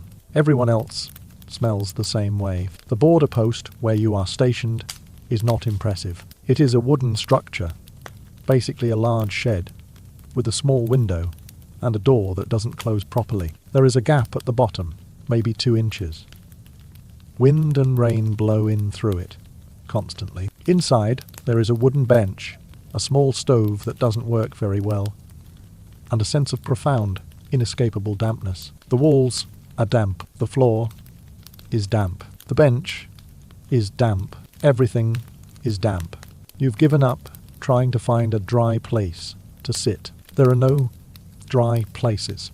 There is just varying degrees of wetness. Your shift is 12 hours. 12 hours of standing in the rain, walking back and forth along a muddy border path, watching for what exactly? Smugglers, maybe. Greek soldiers crossing the border, though why they'd want to is unclear. Mostly, you are just watching. Nothing happens. The border between Bulgaria and Greece is not particularly busy. It is not particularly strategic. It is just a line, a theoretical line that someone drew on a map decades ago, and now you have to stand here in the rain making sure people respect it. You share this post with 3 other soldiers. They're inside the shed right now, huddling around the inadequate stove, trying to dry their socks. It is your turn to be outside. Lucky you. You are walking back and forth along the border path. About 50 meters of muddy track. Walk to one end, turn around. Walk to the other end, turn around. Over and over. It is mind-numbing. There is nothing to look at. Just trees, wet trees, dripping trees. Just mud. Endless mud. Just rain. Constant, persistent, soul-crushing rain. You are cold. Not just your feet, everything. Your hands are numb inside your gloves. Yes, you are wearing gloves, but they're also wet, also useless. Wet wool gloves provide approximately 0 insulation. Your fingers are stiff, hard to move. You flex them occasionally, trying to keep them functional. You need to be able to pull the trigger on your rifle, if necessary. Not that you've ever had to. Not that you likely ever will. But regulations say you need to be ready. So you flex your numb fingers and pretend you could actually shoot someone, if required. Your rifle is slung over your shoulder. It is also wet. The metal is cold, slick with moisture. The wooden stock is damp, slightly swollen. You are supposed to keep it clean and dry. You try. You fail. Everything is wet. There is no escaping it. In the distance, maybe 100 meters away on the Greek side of the border, you can see another border post, similar to yours, wooden structure, inadequate shelter. There is a Greek soldier over there, probably as miserable as you are. You've never spoken to him. You've waved a few times. A sort of mutual acknowledgement of shared suffering. He waves back. That is the extent of your international relations. You've been walking for 2 hours. Your shift started at dawn, which in October is around 6:30 a.m. It is now about 8:30. 9.5 hours to go. You are counting, not actively, but in the back of your mind, always aware of how much time is left. You turn at the end of your patrol route. Start walking back. Mud squelches. Rain patters on your greatcoat. Water drips from the brim of your cap. This is your life. This is what you signed up for. Actually, you didn't sign up for this. There is mandatory military service, but still, this is your life. And then you hear something. Barking. A dog barking. You stop. Listen. The barking is coming from your left, from the Bulgarian side, from the woods behind the border post. It is getting closer, louder. You turn, try to see through the rain and the trees. There, a dog, running toward you. It is a small dog, some kind of terrier mix, maybe. Brown and white, muddy, soaked, looking as miserable as you feel. It is running full speed, ears flapping, tongue out, and it is barking. Not at you, not at anything specific, just barking, the way dogs do when they're excited, or scared, or just being dogs. It runs past you, doesn't even slow down, just barrels past, close enough that you could have reached out and touched it. It is heading toward the border, toward Greece. You watch it run. You should probably do something. Call it back, catch it, something. But you are cold and wet and tired, and it is just a dog. It is not your dog. It is not anybody's dog, as far as you can tell. No collar, no owner chasing after it. Just a stray dog, running through the rain. It crosses the border, just runs right across the invisible line that you are supposed to be guarding. You are not sure if dogs can violate international borders. Probably not. It is a dog. It doesn't understand borders. The dog keeps running, heading toward the Greek border post. You can see the Greek soldier now. He has stepped out of his post, watching the dog approach. The dog is still barking, running and barking. It runs past the Greek soldier. He watches it go, same as you did, probably thinking the same thing. It is just a dog, not worth the effort. The dog disappears into the woods on the Greek side. The barking fades. Silence. Just rain again. You turn. Start walking back along your patrol route. Incident over. Except 2 minutes later, you hear something else. Footsteps. Running footsteps. Splashing through mud. You turn. It is a Greek soldier. Not the one from the border post. A different one. Younger, wearing a rain-soaked uniform similar to yours. He is running toward the border, chasing the dog. You can see the dog ahead of him, still running, still barking, having apparently circled back. The dog crosses the border again, back into Bulgarian territory. The Greek soldier follows, crosses the border, still running, focused on the dog, not paying attention to where he is. He is in Bulgaria now. Technically, that is a border violation. Technically, you should do something. Challenge him. Tell him to stop. Report it. You open your mouth to yell, and then you hear the shot. Crack. A rifle shot. Sharp, loud, echoing through the wet trees. The Greek soldier goes down. Not dramatically, not like in movies. Just drops, suddenly, into the mud. You freeze.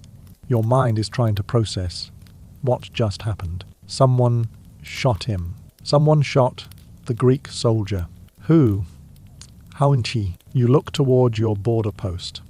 Me. One of your fellow soldiers is standing there. Rifle raised, smoke still coming from the barrel. Petrov. His name is Petrov. He is 19 years old, nervous, jumpy. He has been in the army for 6 months. He saw a foreign soldier cross the border. He followed regulations. He challenged him. Probably.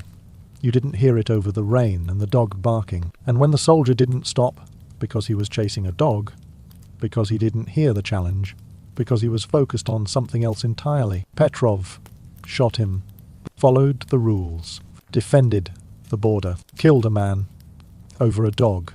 You are standing in the mud, staring at the body of the Greek soldier. He is not moving. The dog is still barking, somewhere in the distance, oblivious, happy. Just a dog, doing dog things. You should do something. Report this. Help the wounded soldier.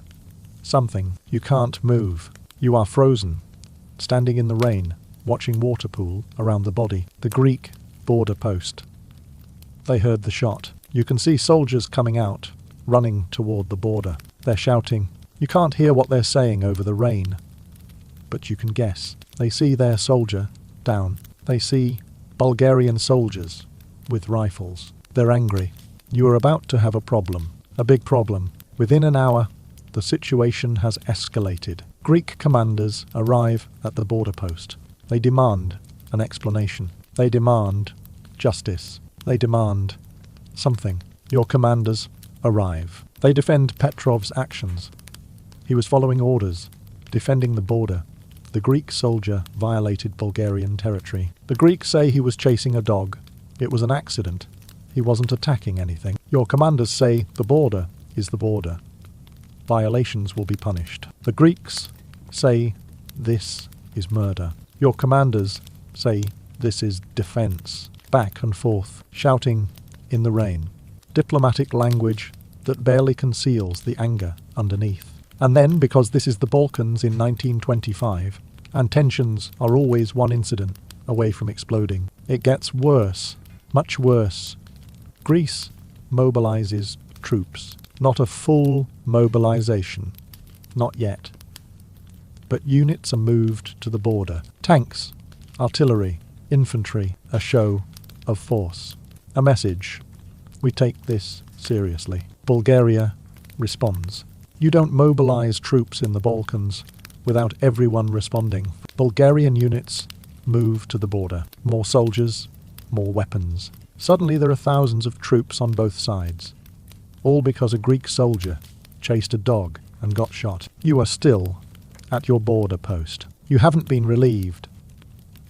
Haven't been rotated out. Now, there are 40 soldiers here, instead of 4 machine gun nests. Artillery positions being set up. Officers shouting orders. This has stopped being a border post and started being a front line. The rain continues. Of course it does.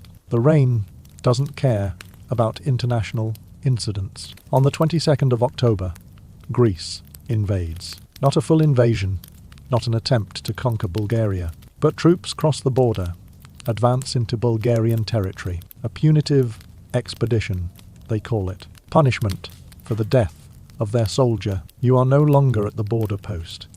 You've been pulled back, repositioned, given actual combat orders. This is real now. This is war. Over a dog. Bulgarian forces engage the Greek advance. There is fighting. Actual fighting. With rifles and machine guns and artillery. People die. More than the one Greek soldier who started this. Dozens of people. Maybe hundreds. The reports are unclear. All because someone shot someone who was chasing a dog. The League of Nations gets involved. Of course, they do. That is what the League of Nations is for. Preventing exactly this kind of stupid, pointless conflict. They send diplomats, negotiators, observers. They investigate. They determine that Greece is at fault for invading. They demand Greece withdraw, pay reparations, apologize. Greece argues. The League insists. Eventually, Greece complies. They withdraw their troops, pay Bulgaria £45,000, sterling in reparations. The border returns to normal. The crisis is over. 52 people died. Greek and Bulgarian soldiers killed in combat in a war that lasted less than 2 weeks over a dog.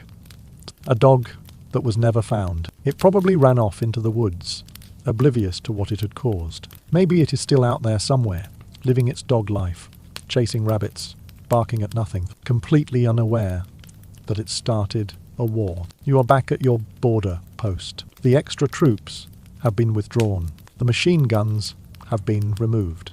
It is just you and 3 other soldiers again, standing in the rain, watching nothing happen. Except now you know what happens when something does happen. When a dog crosses the border. When someone makes a stupid decision. When tensions that are always simmering just below the surface suddenly boil over. You are more careful. Now you watch more closely. If you see a dog, any animal, anything unusual, you report it. You don't just let it run past, because you've learned the hard way, the expensive way, the deadly way, that borders are serious, that violations have consequences, that a dog can start a war. Your feet are still wet. Your boots are still full of water. Your wool coat still smells like wet sheep. Nothing has changed, really, except now you know that standing in the rain, watching an empty border is not boring. It is terrifying, because at any moment, something small and stupid and completely unpredictable, like a dog, can turn into something deadly. The rain continues. It always does.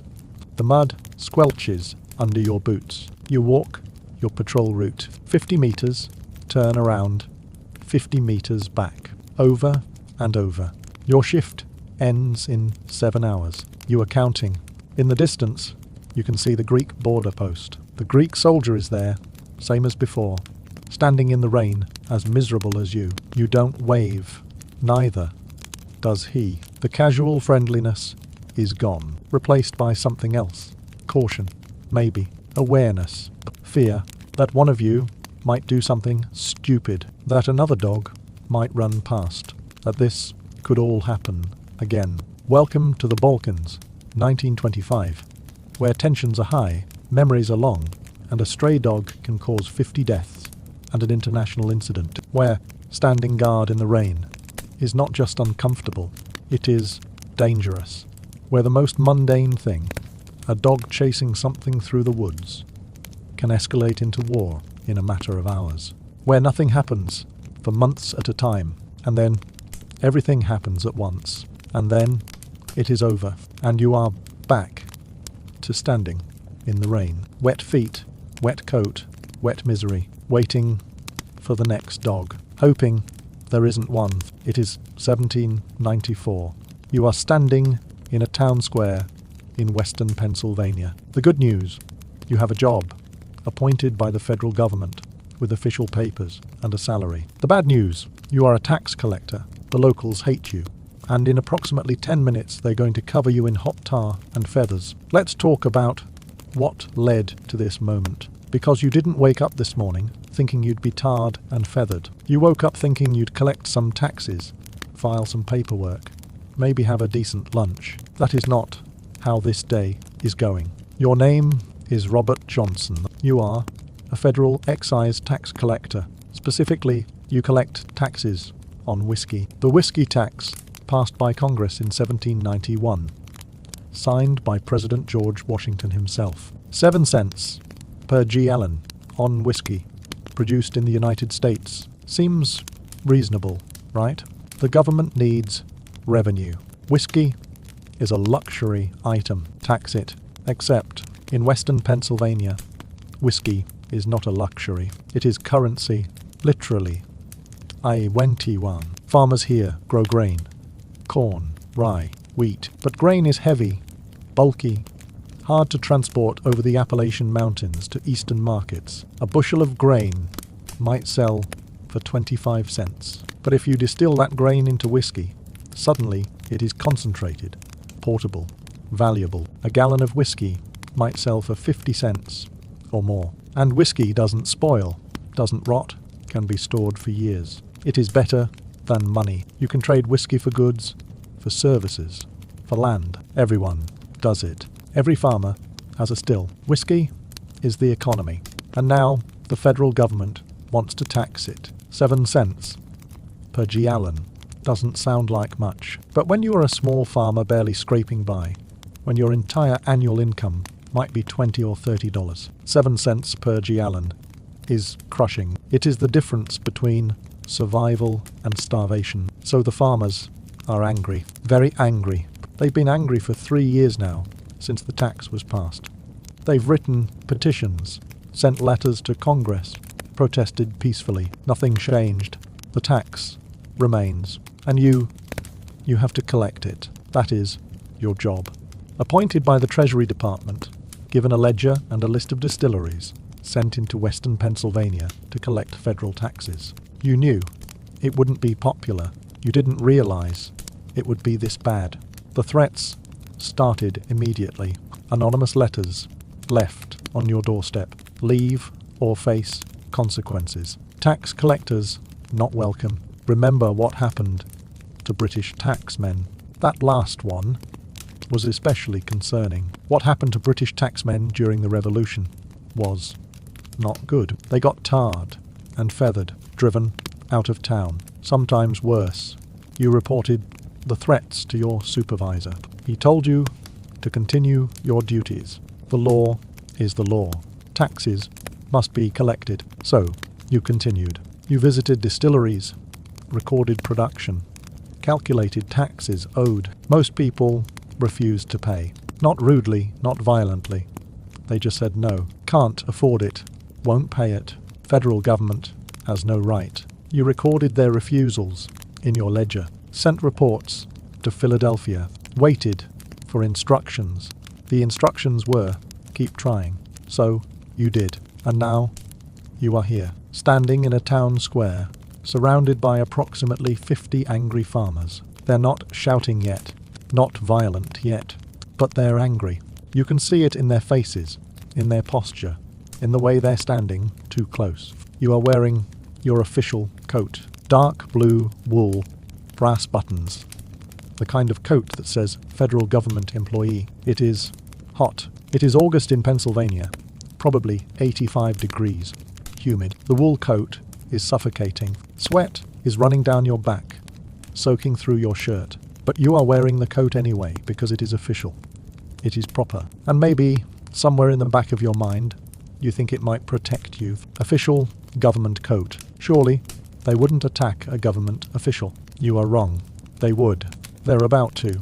The crowd is getting closer. Not rushing, not charging. Just gradually tightening the circle around you. You try to speak. Gentlemen, please. I am simply performing my duties as appointed by. We know what you are doing. The voice comes from your left. A farmer, middle-aged, weather, beaten face, wearing homespun clothes. He is holding something. You can't see what it is yet. The whiskey tax is unjust, he continues. We won't pay it, and we won't let you collect it. You try again. This is federal law. If you have grievances, you should petition Congress. Not. We did petition Congress. They didn't listen. Another voice from behind you. You turn, trying to keep track of everyone. There are too many of them. So now, we're petitioning you. Laughter. Dark laughter. The kind that makes your stomach clench. Gentlemen, I must insist. Hands grab you. Suddenly, without warning. Strong hands, multiple hands. Grabbing your arms, your coat, your shoulders. You try to pull away. You can't. There are too many of them. They're dragging you. Not gently. Your feet stumble on the cobblestones, trying to keep up. You are being pulled toward the center of the square. Toward something. A barrel. A large wooden barrel. The kind used for whiskey. Or in this case, something else. Tar. The barrel is full of tar. You can smell it now. Thick, acrid, chemical. The smell of pitch, of wood tar, heated until it is liquid. You can see steam rising from it. It is hot. Very hot. Number, no, please. You don't have to. They're not listening. Hands are ripping at your coat. The brass buttons pop off, scatter on the ground. Your coat is pulled from your shoulders, thrown aside. Your shirt. Next, they're tearing it, ripping it off. You are struggling, trying to fight them off. It is useless. There are 50 of them, and one of you. Your shirt comes off. Then, your undershirt. You are bare, chested now, in the middle of the town square, surrounded by angry farmers. You are embarrassed. Even in this moment, even with what is about to happen, part of you is embarrassed. Men don't appear in public without shirts. It is indecent. That embarrassment is about to become the least of your problems. They grab your trousers, pull them down, yank them off your legs. Your shoes come off in the struggle.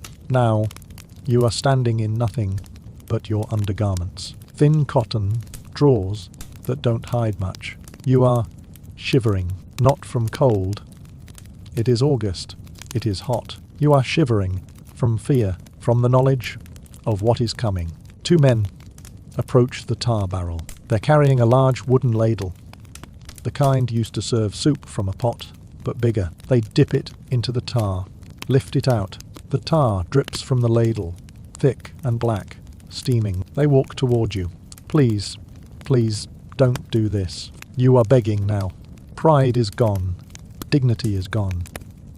You are just begging. Should have thought about that before you tried to tax our whiskey. The first ladle of tar hits your shoulder. The pain is immediate, searing, burning pain. It is hot, not quite boiling, but close. Hot enough to scald, hot enough to make you scream. You scream. The tar spreads, runs down your chest, your arm. It is thick, viscous. It doesn't drip quickly like water. It oozes, slowly coating your skin, and it is so hot. The heat penetrates deep, deeper than you'd think possible. It feels like your skin is on fire. Another ladle, this one on your back. More screaming. The tar runs down your spine, pools at the waistband of your undergarments. Another ladle, your other shoulder. Another, your chest. They're covering you systematically, methodically. This isn't frenzied violence. This is planned, practiced. They've done this before, or at least they've thought about it. The tar keeps coming. Your arms, your stomach, your legs, everywhere. It burns. Everywhere it touches, it burns. Your skin is turning red underneath the black tar. You can feel it blistering. The tar is starting to cool now. Not cold, but less hot. As it cools, it thickens, hardens. It is forming a shell around you, a black, sticky shell that pulls at your skin when you try to move. You can't move much. Your arms are coated. When you try to bend them, the tar cracks, pulls at the skin underneath. Fresh pain with every movement. Breathing is hard. The tar on your chest is restricting your ribcage. You have to take shallow breaths. You smell like a road, like pitch used to seal boat hulls. Chemical, acrid, overwhelming. You can taste it. The fumes are so strong you can taste them. Coating your tongue, the back of your throat. You are gagging, trying not to vomit. If you vomit now, covered in tar, unable to move properly, it would be a nightmare. You swallow hard. Keep it down. Feathers. Someone says it. You'd almost forgotten about the feathers. Tar and feathers. That is the punishment. You got the tar. Now comes the feathers. They bring out a sack. Burlap, lumpy, moving slightly. They open it. Feathers. Hundreds of feathers. Chicken feathers. Goose feathers. Whatever they could collect. They reach in, grab handfuls, and throw them at you.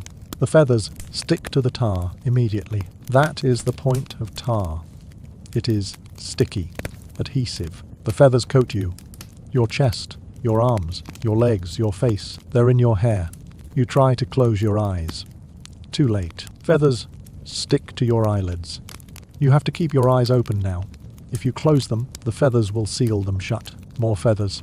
Handfuls armfuls, the entire sack dumped over your head. You are covered, completely covered in black tar and white feathers. You look like you don't even know what. Some kind of grotesque bird. A nightmare. The crowd is laughing now. Not angry anymore. Amused. Entertained. You are entertainment. A spectacle. A warning to other tax collectors. Now walk. Someone pushes you. You stumble. Nearly fall. The tar has hardened enough that your legs don't bend properly. You take a step. It is agony. The tar cracks, pulls at the skin on your thighs, behind your knees. Every movement opens new fissures, new points of pain. Walk through town. Let everyone see what happens to tax collectors. Another push. You walk. Slowly, awkwardly, like some kind of broken puppet. Down the main street of the town. People come out to watch. Men, women, children. They're pointing, laughing, jeering. That is the taxman. Look what happens when you steal from honest folk. Children throw things. Small stones, mud, rotten vegetables. They bounce off the tar and feathers. You barely feel them. You are numb now. Not physically. Physically, you are in more pain than you've ever experienced. But mentally, emotionally, you are numb. This isn't really happening. This can't be happening.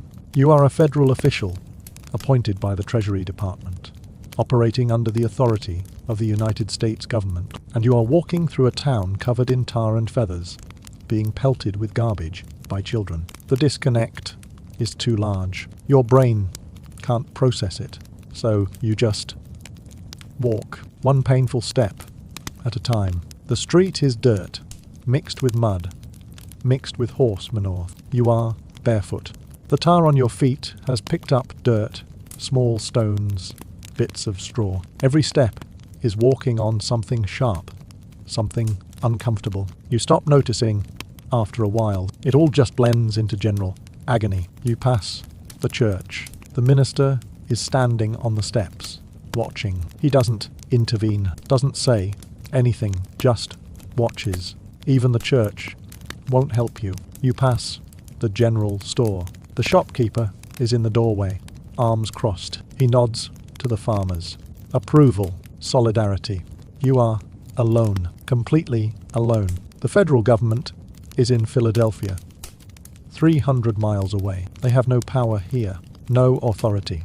Just you, one man, covered in tar and feathers, being paraded through town as a warning. The walk takes an hour, maybe longer. Time has stopped meaning anything. There is just pain, humiliation, and the next step. Always the next step. Eventually, they let you stop. At the edge of town, where the road leads east towards civilization. Keep walking, someone says. Don't come back. Next time, it won't just be tar and feathers. The implied threat is clear. Next time, they'll kill you. You walk east toward Philadelphia, alone, barefoot, covered in tar and feathers. You walk for miles. The sun is setting. You need to find shelter, water, help. But you can't go into any town like this. You look like a monster, like a warning, like exactly what the farmers wanted you to look like.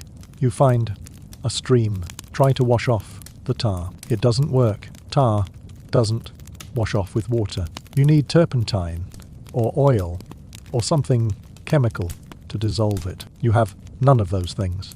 So you sit in the stream, in the cold water, and you cry. Not from the pain, from the humiliation, from the knowledge that this is what your country, the country you tried to serve, the government you represented, this is what it got you. Covered in tar and feathers, driven out of town, ruined.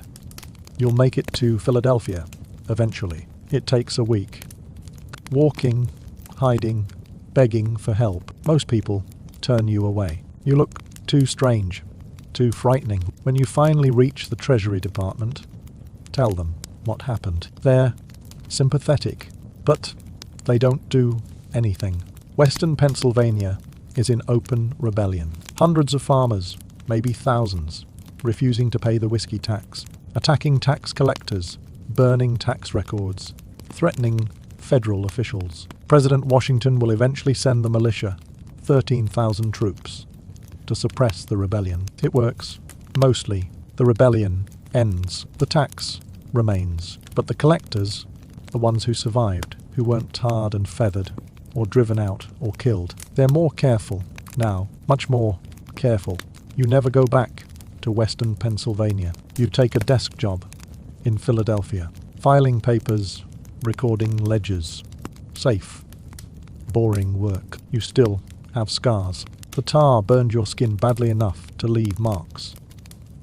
Discolored patches on your chest, your arms, your legs. They'll never fully fade. Every time you see them, you remember the barrel of hot tar, the hands holding you down, the feathers sticking to your face, the walk through town, the laughter, the humiliation, all because you tried to collect a 7-cent tax on whiskey. Welcome to early America, 1794, where federal authority is a suggestion, not a rule, where taxes are optional if you have enough angry neighbors, where the government can pass laws, but enforcing them is your problem, where rebellion isn't a historical event, it is a Tuesday, where tar and feathers isn't just a phrase, it is a warning, and where being a tax collector is not a boring desk job. It is one of the most dangerous occupations in the country. The Whiskey Rebellion will be remembered as a turning point, the moment when the federal government proved it could enforce its laws. But you'll remember it differently, as the day you learned that laws written on paper in Philadelphia don't mean much to angry farmers in western Pennsylvania who have tar and feathers and a very clear message about what happens when you try to tax their whiskey. It is 897 AD. You are standing in the Basilica of St. John Lateran in Rome. The good news, you are witnessing one of the most important legal proceedings in the history of the Catholic Church. The bad news, the defendant has been dead for 9 months, and the smell is unbearable. Let's talk about the smell, because that is the first thing that hits you when you enter the basilica. Not the grandeur, not the architecture, not the solemnity of the occasions. The smell, death, rot, decomposition, the unmistakable, unforgettable stench of a human body that has been in the ground for 9 months and then dug up. It is thick, not just a scent, not just an odor. It is thick, physical, almost visible. You can feel it coating the inside of your nose, your throat. You can taste it. That is the worst part. You can taste death. Metallic, sweet, putrid. It coats your tongue, lingers in your mouth, no matter how hard you try to swallow it away. The basilica is large, high ceilings, stone walls, designed to inspire awe. Right now, it is a tomb, a hot, airless tomb filled with the stench of decay. It is August in Rome. The temperature outside is probably 90 degrees. Inside the basilica, it is worse.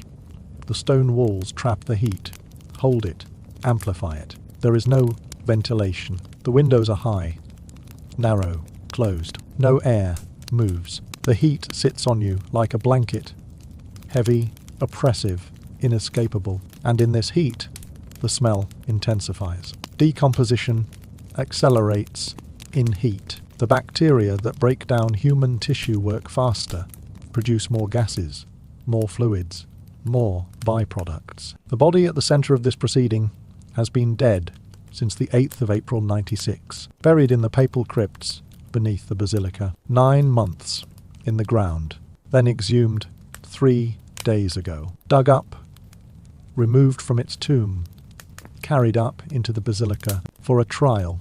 The body is sitting in a chair, not lying in state, not resting peacefully. Sitting, propped up, dressed in full papal vestments, the elaborate robes, the mitre, the ceremonial garments of the Pope. It is Pope Formosus, or what is left of Pope Formosus. He was Pope from 891 to 896, 5 years. He made decisions, issued decrees, consecrated bishops, crowned emperors. He also made enemies. One of those enemies is now Pope Stephen the Scythe. And Stephen V is not letting go of his grudge.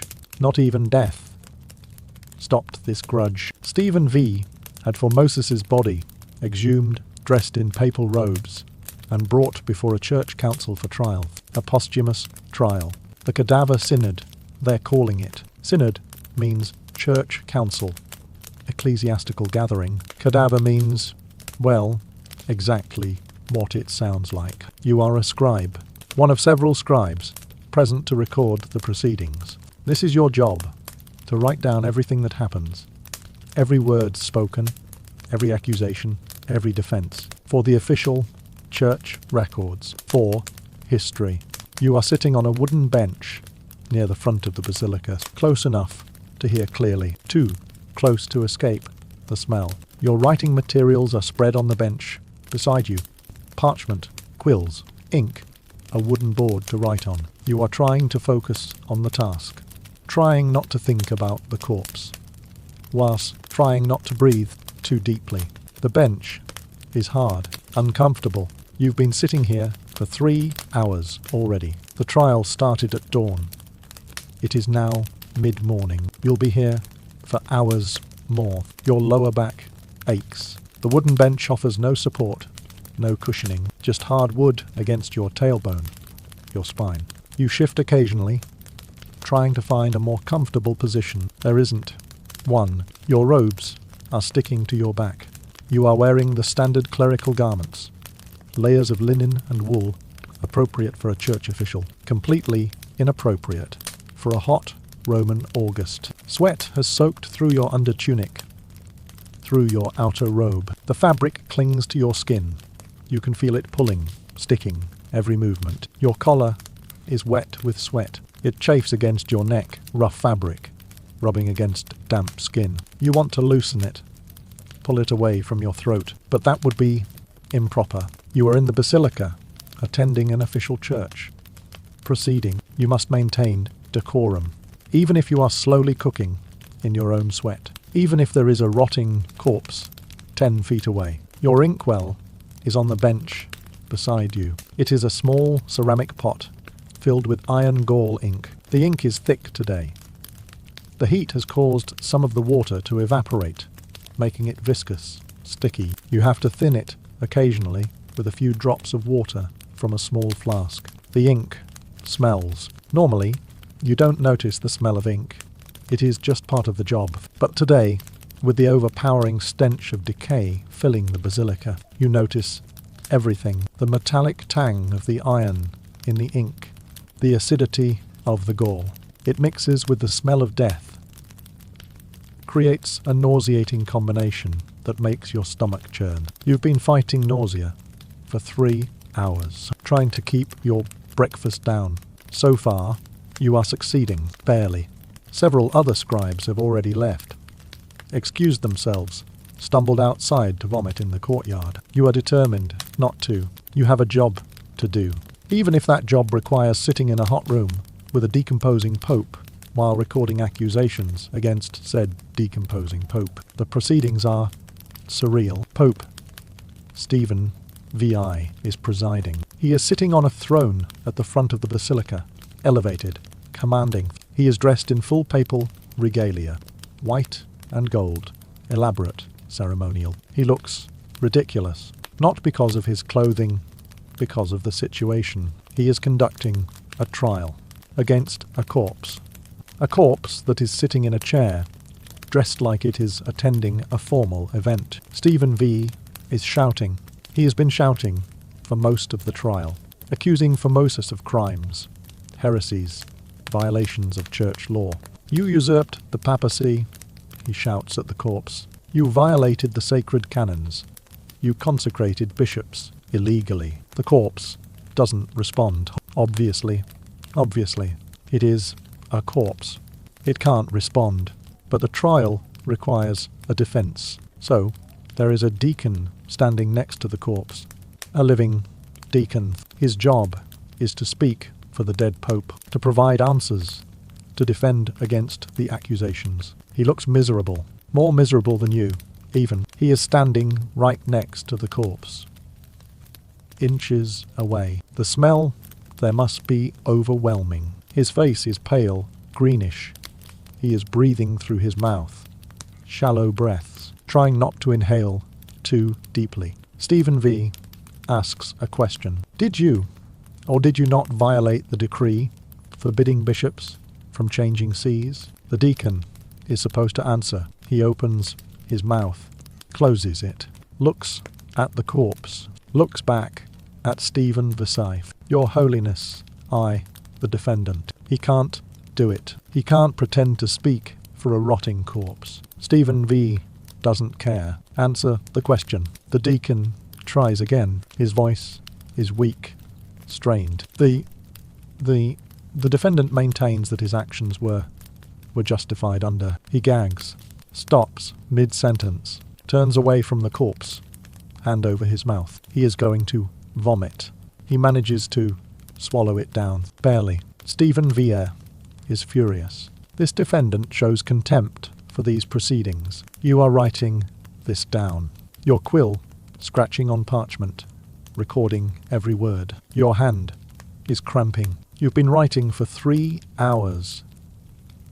Continuous writing, barely any breaks. Your fingers ache. The muscles in your hand, your forearm, they're tired, strained. You have to stop occasionally, flex your fingers, shake out your hand. But you can't stop for long. The proceedings continue. Words keep being spoken. Accusations, defenses, testimonies. You have to record it all. Your handwriting is getting sloppier. The letters less precise, less carefully formed. You'll have to copy this over later, create a clean version for the official records. Right now, you are just trying to keep up, trying to capture the words before they're lost, trying not to think about how absurd this is.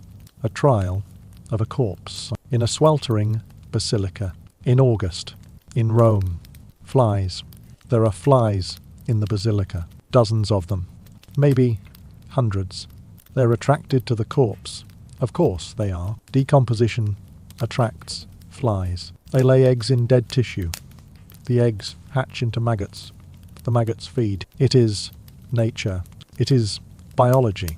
It is happening right now in front of everyone. The flies buzz around the corpse, landing on its face, its hands, the exposed skin. You can see them crawling in and out of the nose, around the mouth, across the eyes, or where the eyes used to be. You are not sure if there are still eyes. You are trying not to look too closely, but you can't help it. Morbid fascination, horror and curiosity mixed together. The corpse is in bad shape. 9 months in a tomb is damaging. The skin has turned dark, grey, black in places, greenish in others. The face is sunken, collapsed, the cheeks hollow, the flesh receded. The lips have pulled back from the teeth, creating a permanent grimace, a death rictus. The hands are visible, resting on the arms of the chair. The fingers are skeletal, the flesh mostly gone, leaving bone wrapped in leathery skin. The papal robes hide most of the body, and you are grateful for that. You don't want to see what is underneath. The smell tells you enough. The smell tells you everything. Stephen Vi continues his prosecution. He is listing crimes, a long list, detailed, specific. Violations of church law, political betrayals, theological errors. Some of them might even be true. Formosus was a controversial pope. He made decisions that angered people, consecrated bishops in disputed territories, crowned emperors, who later caused problems. But he is dead. He has been dead for 9 months. This trial isn't about justice. It is about revenge. It is about Stephen V settling scores, destroying his predecessor's legacy, making a statement. It is petty, extraordinarily, historically petty, and you are recording it for posterity, for history, so that hundreds of years from now, people will read about the time a pope put another pope's corpse on trial. You wonder what they'll think. Probably the same thing you are thinking now. This is insane. The trial continues for hours. Testimony after testimony. Bishops and cardinals coming forward to speak, either accusing Formosus or attempting to defend him. Most are accusing. It is safer that way. Stephen Vai is watching, taking note of who supports him and who doesn't. This is as much a loyalty test as a trial. Prove your allegiance by condemning the dead pope, or risk being next. Finally, after what feels like an eternity, the verdict. Stephen V stands, pronounces judgment. Formosus is found guilty of all charges. The corpse doesn't react. His papacy is declared null and void. All his acts, all his consecrations, all his decrees invalid. Bishops and priests ordained by Formosus will have to be reordained. Emperors crowned by Formosus, well, that is more complicated. You can't uncrown an emperor, but symbolically, officially, it is nullified. Furthermore, Stephen Vai continues, as punishment for his crimes. He pauses. Dramatic pause. The blessing fingers shall be removed. Murmuring in the basilica. This is extreme. The blessing fingers, the first 3 fingers of the right hand, used to make the sign of the cross to bless the faithful. Removing them is symbolic. A statement that Formosus was never truly pope, never had the authority to bless. It is also desecration, mutilation of a corpse. But Stephen VI doesn't care. He gestures to an attendant. The man approaches the corpse, nervously, reluctantly. He is carrying a knife, a large knife, meant for cutting meat. He reaches for the corpse's right hand, the hand that has been dead for 9 months, dried and leathery. He positions the knife and cuts. The fingers come off with surprisingly little effort. Dried tissue, brittle bone. They separate easily. The 3 fingers fall to the floor, small, shriveled things. No one picks them up. Finally, Stephen Vai announces, the body shall be stripped of papal vestments and disposed of. Attendants move forward. They remove the robes from the corpse, peeling away the elaborate garments, revealing the deteriorated body underneath. You look away. Some things you don't need to see. Some things you don't need to record in detail. The naked corpse is carried out of the basilica, through the back entrance, away from public view. You'll learn later what they did with it. Threw it in the Tiber River, just tossed it in, let it float downstream. A fisherman will pull it out days later, horrified. The corpse of a pope, mutilated, floating in the river. It'll cause a scandal, another scandal, on top of this one. But that is later. Right now, the trial is over. The basilica is emptying. People leaving quickly, eager to get out into the fresh air, eager to escape the smell, the heat, the madness. You gather your writing materials. Parchment sheets covered in cramped handwriting. Your record of the cadaver synod. Your hand is throbbing. Your back is screaming. Your stomach is churning. Your head aches from the heat, from the smell, from the sheer absurdity of what you just witnessed. You walk outside, into the sunlight, into the fresh air. It is hot outside too, but it is clean heat, not the suffocating, death-scented heat of the basilica. You breathe deeply, in and out, trying to clear your lungs, your nose, your mouth, trying to get rid of the taste of death. It doesn't work. Not completely. The smell has embedded itself in your nose, your throat. You'll smell it for days. Every time you eat, you'll taste it. Every time you sleep, you'll dream about it. The corpse in the chair, the flies, the fingers falling to the floor, the madness. Pope Stephen Vai will not last long. His reign is already controversial. The cadaver synod is too much, too extreme, too bizarre, too obviously petty and vindictive. Within months, there will be riots in Rome. Stephen Vi will be deposed, imprisoned. He'll be strangled in his cell, quietly, efficiently. No trial necessary, just gone. The church will try to forget the cadaver synod, try to pretend it didn't happen, but it did happen. You recorded it.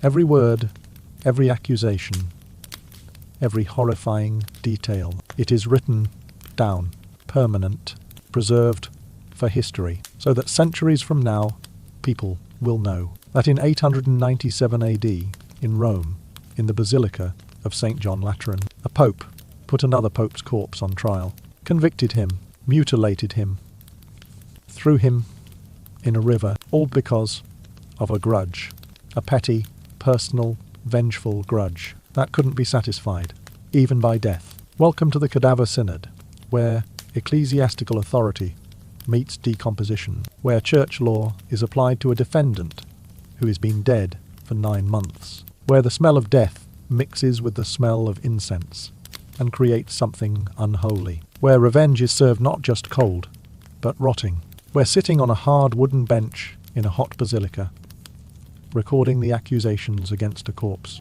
is somehow your job, where pettiness reaches its ultimate form, not just outlasting your enemy, not just destroying their reputation, but putting their corpse on trial, cutting off their blessing fingers, throwing them in a river, making absolutely certain that your hatred is recorded, officially, permanently, for all eternity. You walk through the streets of Rome, back to your scriptorium, back to your desk, where you'll copy these notes into clean parchment, create the official record, file it in the church archives, where it will sit for centuries, waiting for historians to find it, to read it, to realize that no matter how petty, how vindictive, how absurd modern conflicts seem, they have nothing on the Cadaver Synod, nothing on Pope Stephen V's hatred of Pope Formosus,